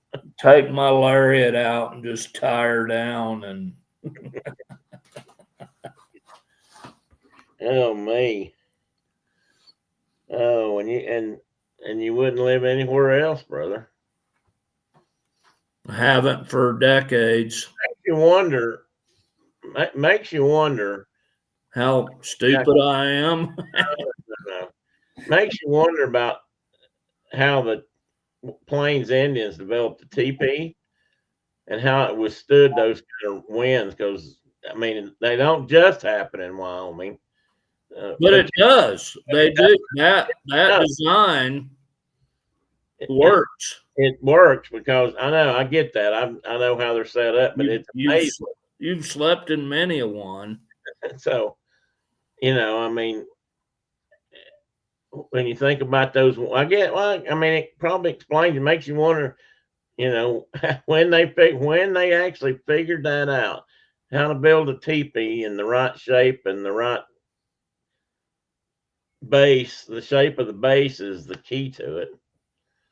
I mean, it leans backwards. It leans into the wind. Let's just make it simple. And everything doesn't do that. Right.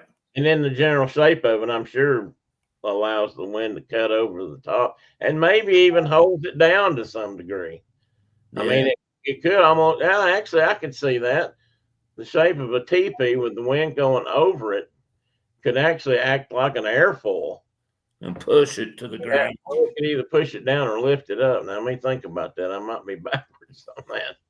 It might actually lift it up some. So you'd have to tie it down. But I'm sure that shape plays a role in that.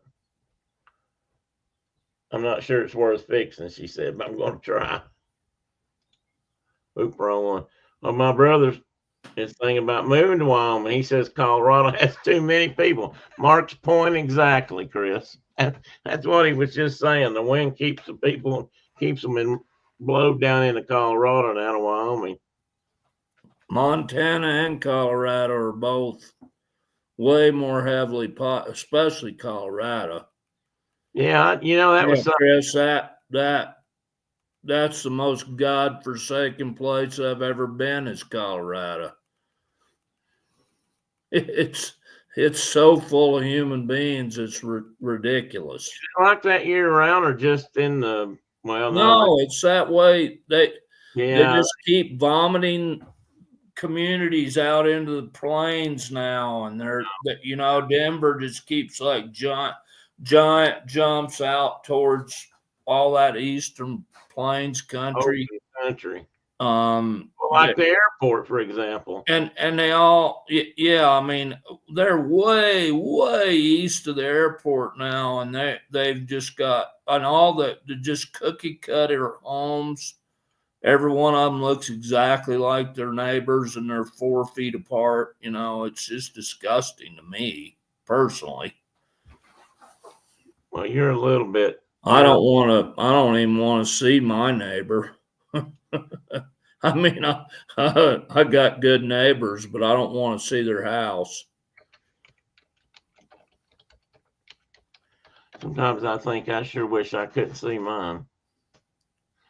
I'm curious about something here. Yeah, but then he wouldn't have come up and helped you when you were rolling through the bees. I have a comment for you, brother. I'll save it when nobody's listening. I know the comment. You don't even have a point. I know the comment before you even say it. Okay, well, it has something to do with your anatomy. I was just looking what I said earlier about the Denver airport. When I flew in out there, oh Lord, it's been a good while back. Well, I came to your house actually. Yeah, you flew into Denver and we went hunting. Yeah, and when I flew in out there, that airport, I remember looking down from above, and there was nothing out there. I mean, it was literally out on the plain. Yeah, and it's all surrounded now by stuff. I'm looking at it now, and from the Denver side of the airport is encroaching out. I mean, I'm looking at Google Earth here. Yeah. And it's just creeping. Man. Jeez. Yeah, I mean, when you flew in there, I don't remember what year that would have been. It would have been in the mid-90s. Or late 90s, early. When were you out there? When were you in Laramie? Well, it would have been, so it probably was in like 95 or 6. Because I was in Chugwater by 96. Okay, well then that's well, you were living in Chugwater. You had a house over there when I was out there the last time because we went to it.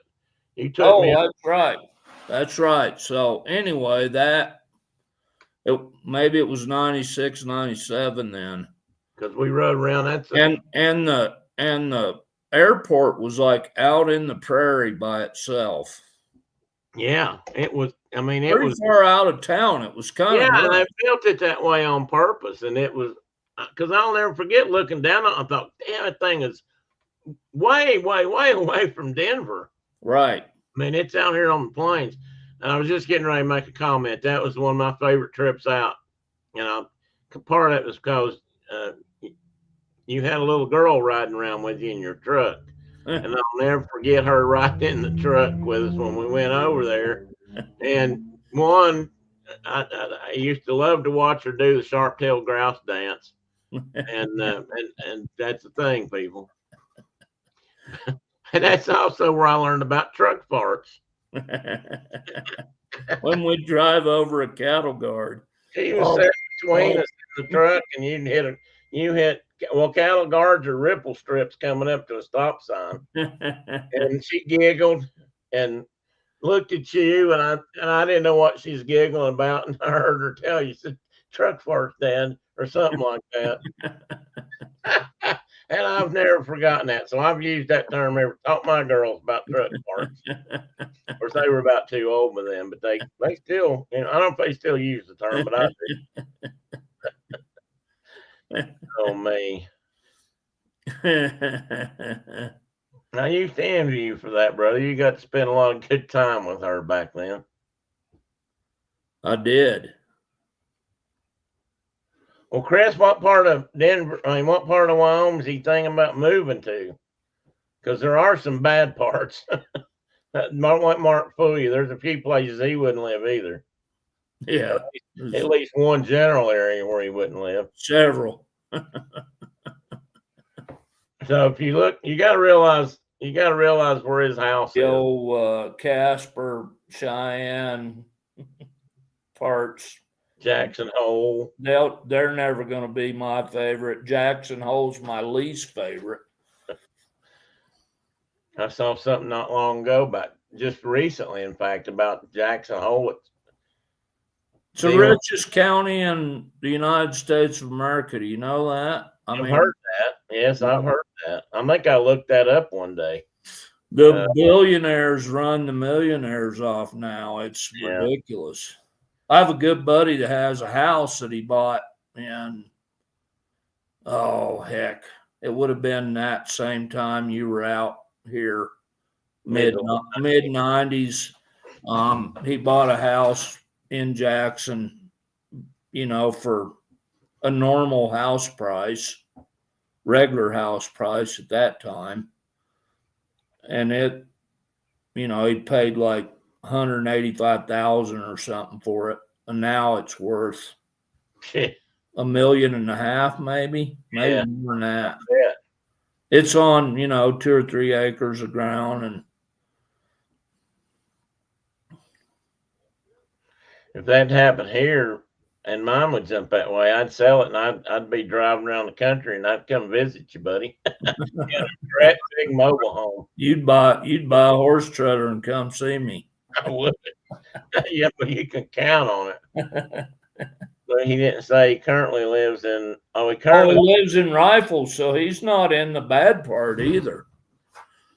Where's that in relationship to Denver?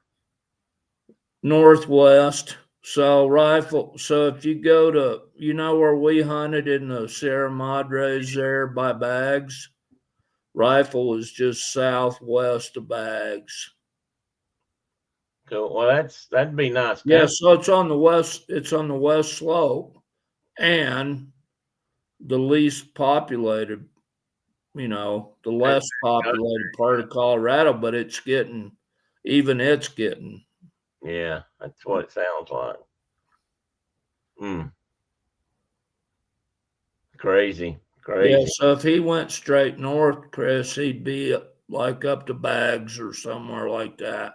Green River, where my son lives, it'd be that part of the state. Well, when you first moved out there, you lived in Sweetwater? Or Uinta County in Mountain View. Mountain View, okay. Yeah. Just north of the Utah line. Well, I don't know if it was Uinta County or if it was another county, but I remember you telling me one time that there were more pronghorn in that one county in Wyoming than the rest of the Union, I believe. Sweetwater County, probably. Sweetwater County, yeah, okay. That's where I got Sweetwater. We had for the longest time, and maybe still again, The our pronghorn population still exceeds our human population, which which is is good. a good thing. This is a good thing. That's yeah. Yes. So, I, Chris, if he lives in Rifle, he could handle Wyoming. close enough that he's got the weather and everything already. He already has No, that. I mean, he's already living in that same kind of a temperate area, nice, calm weather, no winter. That kind of yeah. Mild winters and no wind and telling stories like that. You still sleep okay at night? Because you're telling a stretcher, brother. I'm stretching. Just a little bit. But Rifle gets a similar climate. I was looking for Rifle. He's got 40 acres. Oh wow. That's I've got 52. But access to gazillions of thousands of acres. Yeah. And if you stand on Mark's roof, you can see every corner. Yep. I'm not saying that's a bad thing. I'm just saying back here, 52 acres, you wouldn't see it all. But his house would be the tallest thing there. I'd say he could see his whole. Well, the barn is, you'd have to like duck your head over to the side to look around the barn. But there's Rifle. Yeah, that's pretty neat. That'd be interesting.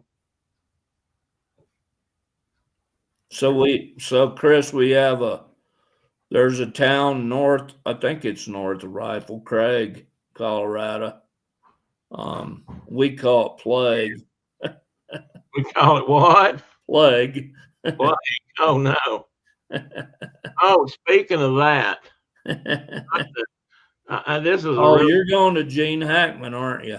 Yeah. Did you see where his wife died of hantavirus? He died of hantavirus, and he died like 7 days later.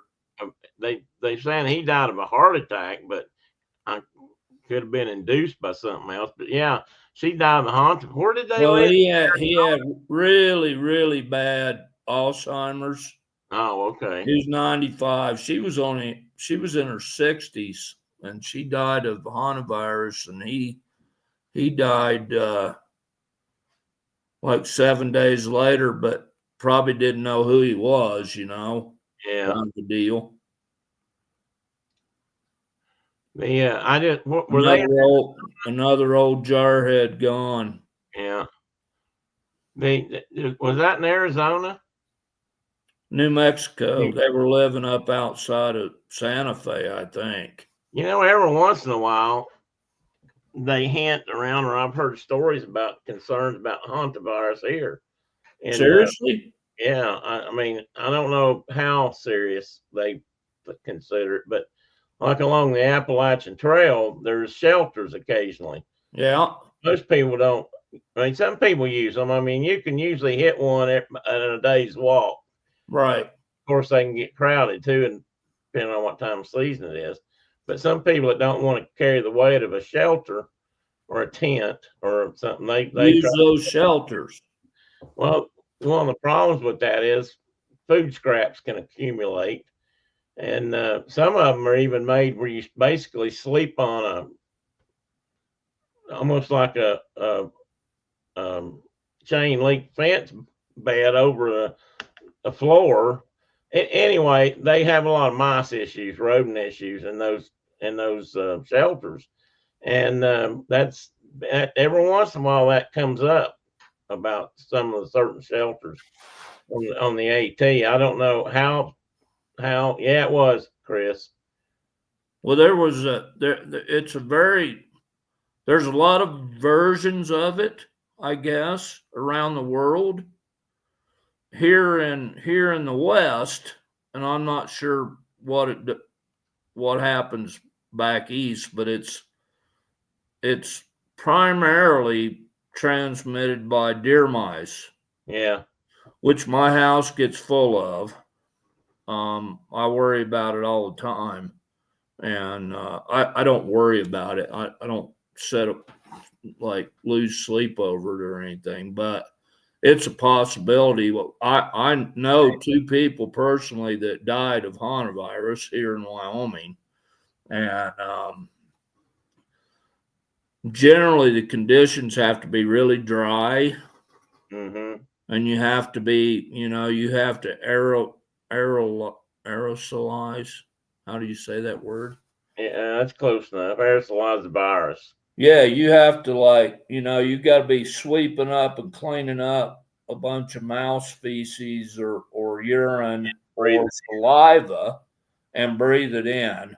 So if a mouse sneezes on you out there, you need to get that cleaned So up. I mean, I don't know if you remember the photos or not. I was sitting in the couch watching TV one night, and here come a deer mouse, and he ran up onto my shoulder and sat there and watched TV with me. I do. I saw the pictures.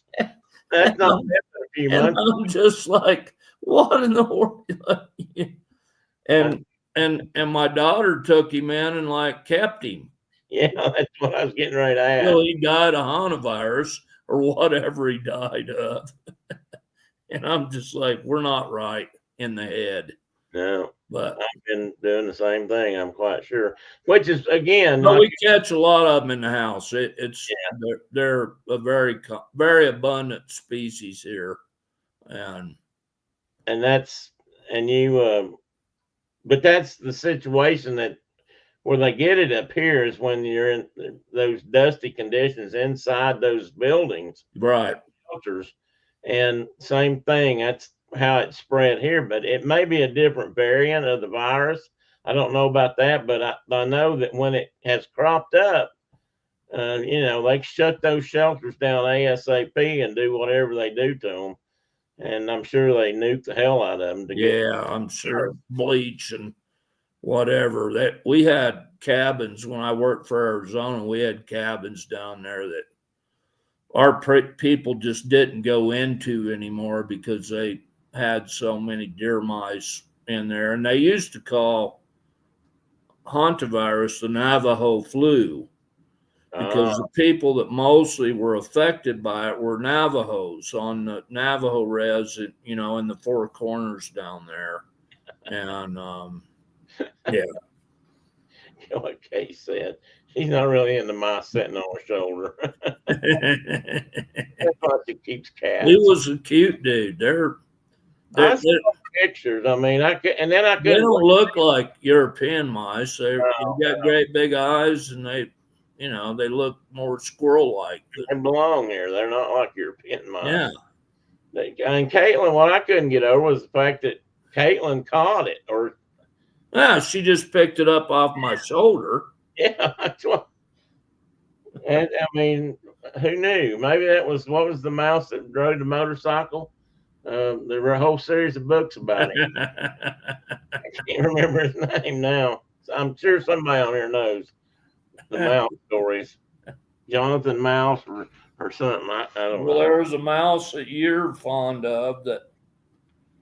Yeah. I don't know if he carries hantavirus. He probably has the hantavirus too, or many does. One of them. I'm pretty sure they're European mice, so.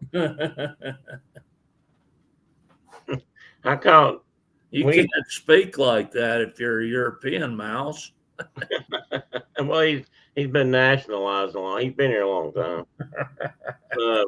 One of the main reasons. Thank you. That was it, Stuart Little. We have cats, and they don't help at all. As a matter of fact, that same mouse, after he got down off my shoulder, when we were taking pictures of him, he ran over and he got up on top of one of my dogs and laid there with the dog. I remember that too. And that mouse just sat there on that dog and the dog was just like noticed it, but didn't. That was wasn't that ZZ? It was Zoe, Oh, our old Chessie hybrid. Well, that mouse has lived in that house long enough. He kind of knew who everybody was. I'm thinking. Oh, I used to catch deer mice when I was doing my trap lines, but every once in a while I'd pick up a damn little Russian, little gray house mouse out there amongst. Really? Yeah, every once. I mean, I wasn't. I obviously was close enough that they could get there somehow, but the main population were mice that belonged in the woods, and every once in a while you'd get one that was the European variant that somehow or another was out in the woods there. Way out in the woods. Yeah. My cats go after anything that moves. My youngest caught the bat that came down her chimney. I don't know if my cat even saw the bat I caught here that came, not here, at the other house. He come crawling out around from the side of the chimney. Well, your cats caught lizards though, didn't they? Oh yes, Teddy caught. In fact, they caught one here. They caught a blue-tailed skink here, or a small skink. Line skink. Yeah, and he caught one down here in the fire. We have a fireplace. It's blocked off, but the box is still there. Right. Sheet metaled in and painted black. And so I look in it from the couch, I can't see anything in there. It's just black, but they can. And every once in a while he goes over there and hangs around. So I figure there's more there. But yeah, he caught a skink in there, a couple of skinks in there last summer. So yeah, I had a cat bring in a huge broadhead skink one day. Well, huge to me. Broadhead skink one time at the house. I mean, I didn't even know they got that big here. Yeah. But I guess they get bigger, but he was a big old orange headed thing. Big old orange headed thing. Yeah. Yep. Well, Kate started to put something else in there about she had something, but then she didn't finish it and took it out.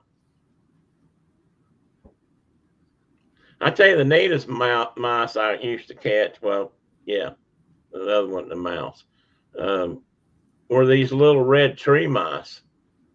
Oh, cool. And those things were they were really pretty. For one thing, they were a reddish color. And it was kind of odd to catch them because most of my traps were on the ground or on a downfall tree kind of situation. And every once in a while, I'd catch a tree mouse. I think they were red. He's talking about her cat going out there and killing songbirds. Shame on you, cat. Shame on you. She was a master huntress. I know they like to bring stuff to the back door. And we had a cat years ago that she didn't have any claws. She was basically a paint colored cat. She had lots of white on her, totally non-camouflage looking cat, not like like a tabby that you can hide under a stick. This cat was, I'm sure you met her, but Sassy was her name. She was white and kind of chocolate colored and mostly white, and she'd go sit underneath our hummingbird feeder, which was 6 feet off the ground, and catch hummingbirds, I bet. With no claws, would jump up in the air and snatch a hummingbird off that feeder just like it was nothing. And I'm just like, I just read a journal article the other day about how many birds they kill, cats in America, just in the United States.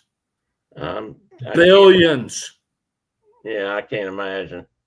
Every year, billions. And that's what people don't get about the outdoor cat thing. That's why mine live in the house. I just don't.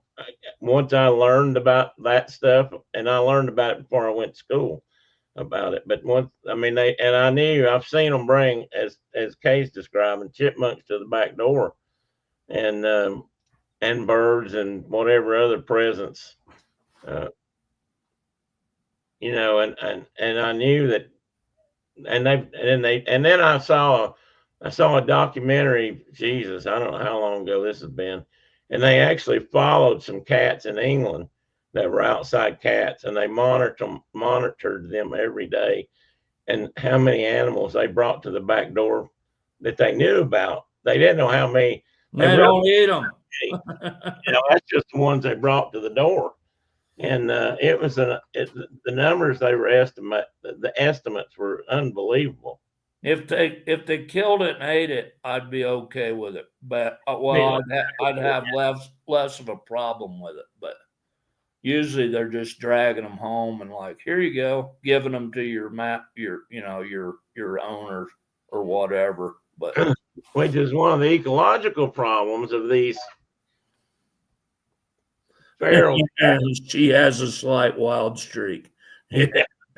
They all do. Every cat I've ever known. Some just don't show it as much. That's the problem with these colonies of feral cats that we have around here sometimes. People don't understand, even if they're feeding them, and that's what the argument would be. Oh, we feed them, they don't kill any animals. Well, that's BS, because they do. Cat don't give a rat's ass if it's hungry. I mean, it'll kill critters just cause. I mean, it's what cats do for a living. They can't help it. It's just they're hardwired to do that. But it's like, we get people that we have a colony, if you will, of cats in Kimmer that an elderly lady had, and she just kept growing them and growing them and growing them. I mean, and they're like, well, we'll just spay and neuter them all, and they won't have more, which is a good thing. But then we'll just dump them back out into the wild. Eventually, they'll go away. And it's like, you know how many birds and rabbits and squirrels and stuff they're killing while they're doing that? Well, I've not read any articles recently, but that was this one just came out like a couple weeks ago. Oh, well, here was the problem we had. We had some colonies that were on public land, and so we had more than one issue here. One, we had people problems, interactions, and two, it was, we're supposed to be protecting the native species, and so that's the problem you run up to with that human element. And as a manager, nobody wants you to kill them, and most people don't just want to kill them either, but you don't always have a choice. But that's what they were trying to do here. They had this big catch and release program, and they said this will fix it. But what I remember reading was they're not so sure, because other cats come from the outside and join in. And then you got a male cat that wanders in and breeds all the females. Right. And a whole new population of cats. I mean, it's a problem. It's a tough one, because it gets personal with people. They don't want to see it. They don't want to think about, putting cats to sleep because they're out there doing cat things. But some of these colonies get huge. And we had some real issues with them on our property, and trying to regulate and manage that with the wildlife interaction, which is they're going to win. I mean, well, this lady had, her cat population was probably 75 to 100. And it was right up by the Forest Service office and the BLM office. And it was just like, there were always cats getting killed on the highway right by her house. And it was just a mess. And But it turned into a big old emotional thing with folks. It is. Some people wanted to go in there and mow them all down, and some people wanted them to all live there forever. And yeah, it was a mess. We had similar problem on the property where I was doing the mouse trapping thing. That was a long-term study that UT was doing with the UT Arboretum down towards Oak Ridge, and they had an opportunity to do some study there. They had a tornado come through there one day, and it wiped out, cut a big swath through the whole property, but left the rest of the forest there that they were, standing. But it cut swath through all the different age groups of timber. It was a perfect study situation for a natural study. And they talked the forester guys into letting them keep part of it natural, just see what happened with a natural clear cut and how wildlife adapted to it and what came back first and that kind of stuff. So we were doing this long-term mouse study, and I was kind of on the tail end of it. And they, towards the end, they started having trouble with feral cat population on the edge of the property. And the guy that ran the place, the forester, was a really nice guy. I liked him, got along with him well. And he told me one day, he said, I was having trouble with something robbing the traps, getting into those little box traps, getting the mouse out. And, the door would be jammed open or they'd be twisted or broken. They weren't that stout. And so he thought it was maybe feral cats, or at least there was a good chance of it. So we put some traps out, some big catch, have a heart kind of traps. And he said, if you catch one, he said, just leave it alone and we'll get it. Because he said, don't grab the cage. He said, whatever you do, don't grab the whole cage. He said, I grabbed one the other day and it was like a chainsaw, just about ate me alive. He said, you got to have on real thick gloves and be able to handle the cage to move the critter. Now, they're not all like that, but when they get out that feral and they're that wild and they really are living in the woods, cats revert back quickly. They revert back to their hunting instincts to survive, and they revert back to their other instincts to survive. And they can definitely do a number on you. Well, we had a batch that got dropped out here on my property. Oh, I think you told me about that.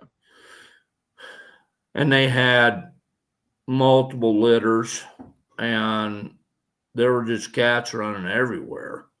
And when the winter got worse, they went to the neighboring little community, and they hired a guy just to come in to trap cats. That's all he did, was trap cats.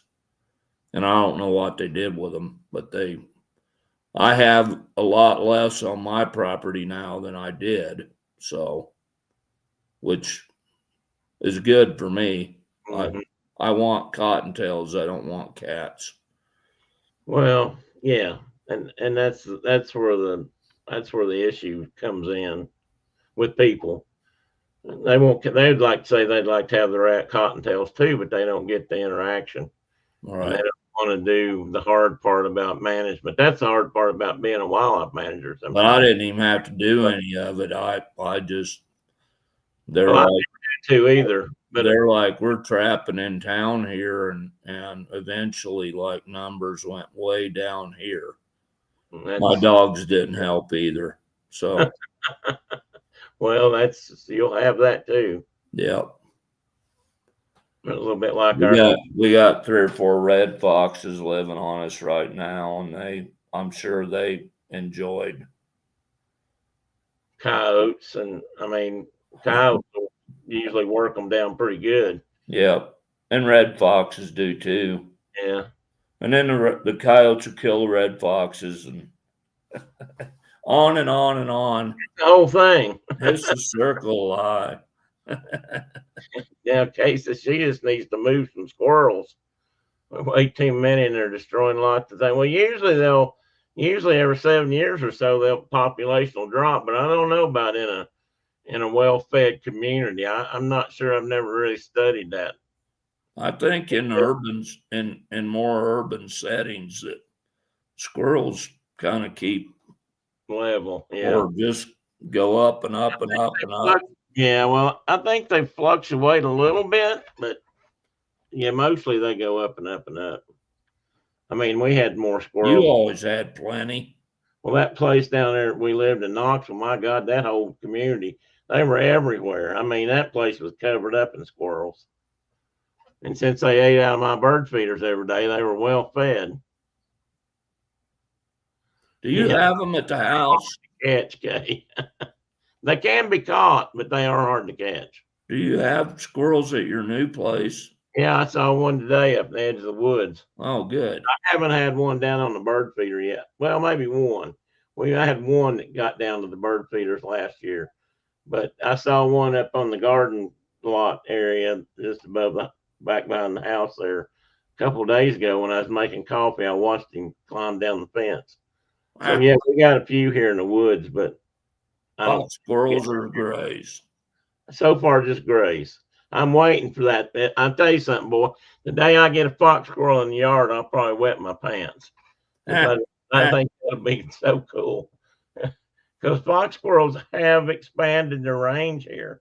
And I fully expect to see one someday right here local. Yeah.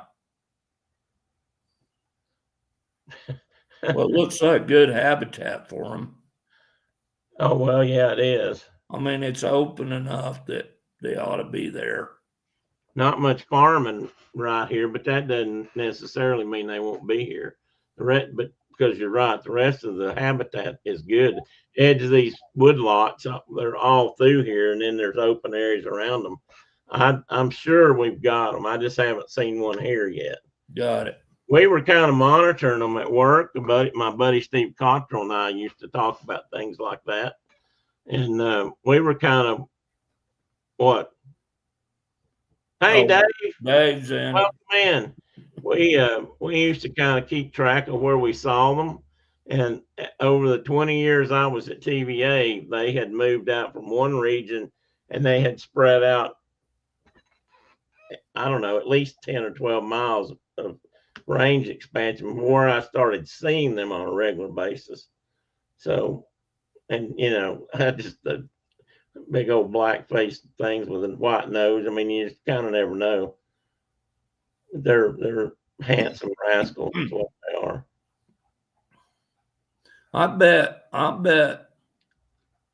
Starwalker gets some actual black gray squirrels at her house. Used to. She's moved. She lives in Mississippi now. Seriously? Yeah, she did. I asked her that one time. She said she had black squirrels up her way, or black gray squirrels. Moved to the Mississippi. Pretty sure that's what she said. I don't know if she's still in here or not. I didn't black fox squirrels then, maybe. Maybe. Tina says they have black squirrels. Oh, that's cool. That's New York, so I don't know where they start showing up I mean, technically, theoretically, you could have them here, but I've never seen one here. So I don't know where that line of. Well, remember, we didn't see them till we would get right just on the north edge of the lower peninsula of Michigan. That's where we'd start seeing black. I had never seen one. I thought that was the coolest thing ever. I've got pictures of them somewhere, of the ones that we saw there at Michilimackinac. Michilimackinac, yeah. Yeah, that was not Sheboygan. That was where the truck got fixed. Well, Sheboygan had them too. Yeah, but that's where we were staying, kind of, I think. I think that's where the campground was. We stayed by the lake. I don't know. It was somewhere down the coast from the ferry and all that, but we could see all that big boat traffic on that. I don't ever forget walking out there to the edge of that lake and just how clear the water was. 'Cause down here, that's not a thing. I tell people all the time that we put the canoe on the lake, Huron, I think. It would have been Huron. Yeah, it was Huron. And we were paddling out, and you couldn't even get the whole blade of your paddle in the water. And then all of a sudden, like, the bottom dropped out, and you looked up, and there was a giant ship going by. And we'd Turn around, go back. turn her around and surf her back to the beach. Yeah, that's kind of how it was. That was so cool, though. Those big waters. I still remember us going over there on the north side, northwest corner of the bridge. Yeah. And finding fish heads this big. Skulls, big. Lake trout heads this long. That was amazing, too. I'd never seen anything like that either. And what's the darn lady slipper flowers everywhere. Yeah. Kay said she must have had a black one down her way too. That's cool. If it was a gray squirrel, that would be even cooler. Black fox squirrels happen all over that part of the world, but black gray squirrels don't. I'll tell you something down here. I've heard, and I've seen a couple more white squirrels than I have black squirrels. I mean, weird as that may sound. And he saw his first black squirrel in Myrtle Beach, really. And ones with white pointy tips up there. Huh. White tips. Wonder if it was a fox squirrel or a gray squirrel. Yeah, how big was it, John? I mean, was we talking the size of a house cat or a big rat? The very first one I ever actually saw that I could hunt was it around Percy Priest Lake in that management area where I used to bow hunt. And I looked up in the tree and I thought, what in the hell's that cat doing up in that tree? It was so big. Big old fox squirrel. Big old fox squirrel. Big old black fox squirrel with a white nose, probably. Yeah. Normal size. I wonder if they've been imported down there, so to speak, or if they actually are common down there. I'll have to look that up. That's interesting. Yeah, it is. I've never heard of them in the South. That's pretty cool. Yeah. Well, guys, I think it's probably time to shut down. Ours was normal size squirrel, so you're not seeing fox squirrels then. So what are you doing the rest of the day? Braiding rawhide, probably. I don't know. Braiding rawhide.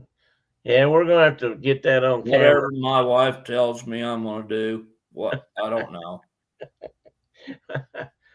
Well, mine may not be telling me. I think she. I have cooking chores later. Ah. Yeah, I got to make a pork loin. We got company coming over tonight, so I have reconnected with someone from my past. Not like your past, but TVA past. Some volunteers that I used to work with here on the lakes. Yeah. And this particular woman and her kid, I used to work with them in Scouts. She had a scout troop. I don't know if she does now or not. And I'd go out sometimes and meet the scouts out on the lake and talk to them about, natural stuff and merit badge stuff. Right.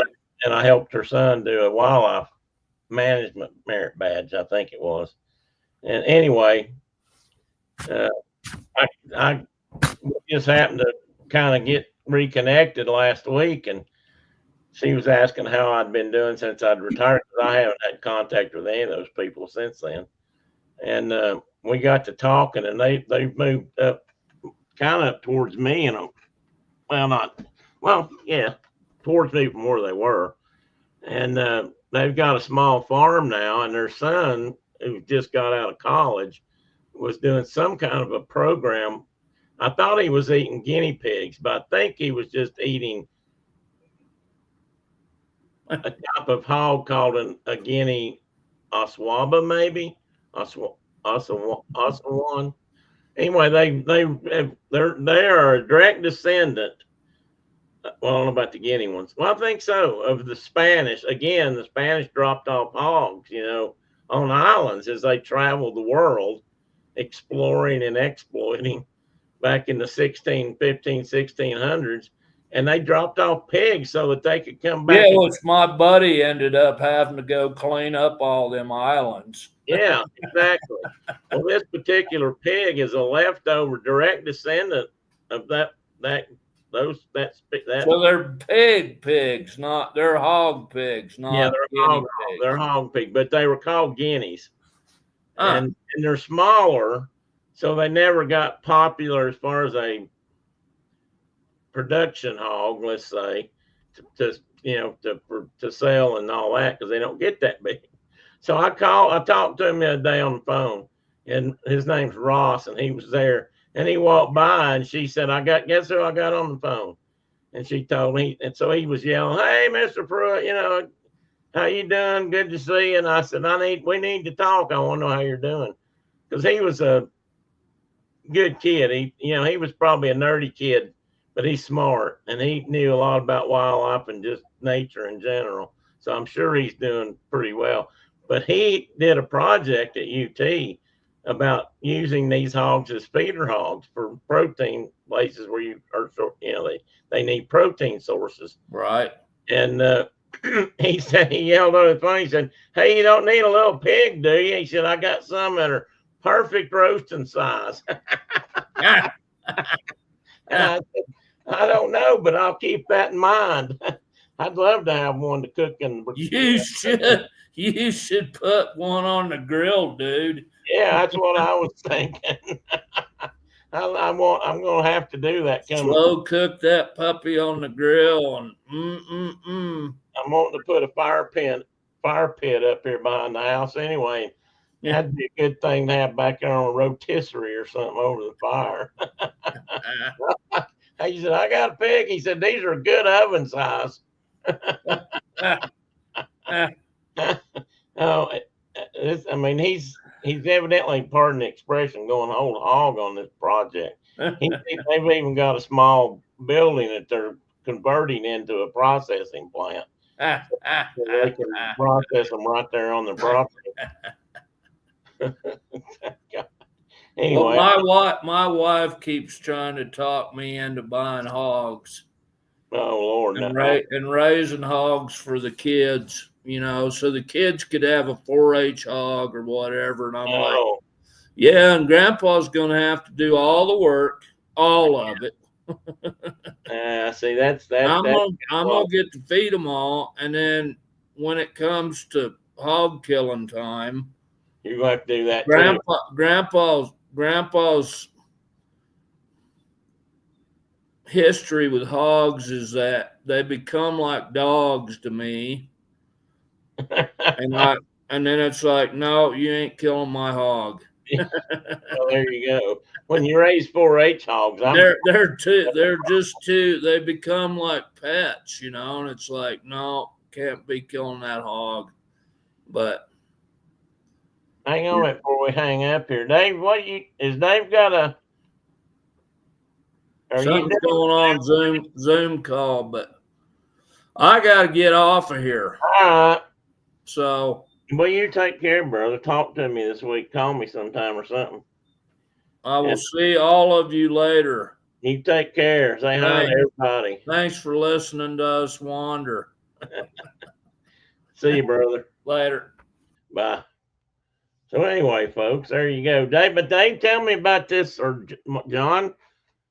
You say, what are you talking about, a particular Zoom call, or is he doing like a group call just to be chatting? My dad used to tell us stories about killing hogs. Not pretty. No, it's not, but it's. I grew up, and my uncles used to kill hogs every fall when it got cold enough to kill hogs. You didn't kill hogs till first frost, I think. And I can remember them, killing the hog, boiling it, scraping the hide, and all that stuff.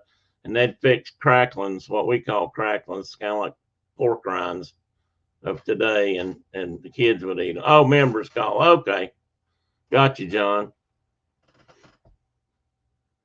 Actually, I might could go to that. I don't know if I'm still a member or not. Yeah, he has. I've thought about setting in on one of his mod classes just to see what all he's teaching there or what they're doing, but I never have. Anyway, guys, as you can tell, the voice is about at it, and time to pack up here and see what Brenda's got on her plate for the rest of the day. Her back's been hurting her this week, so she's actually going to therapy at the same time with me for my shoulder, and they're working on her back a little bit. So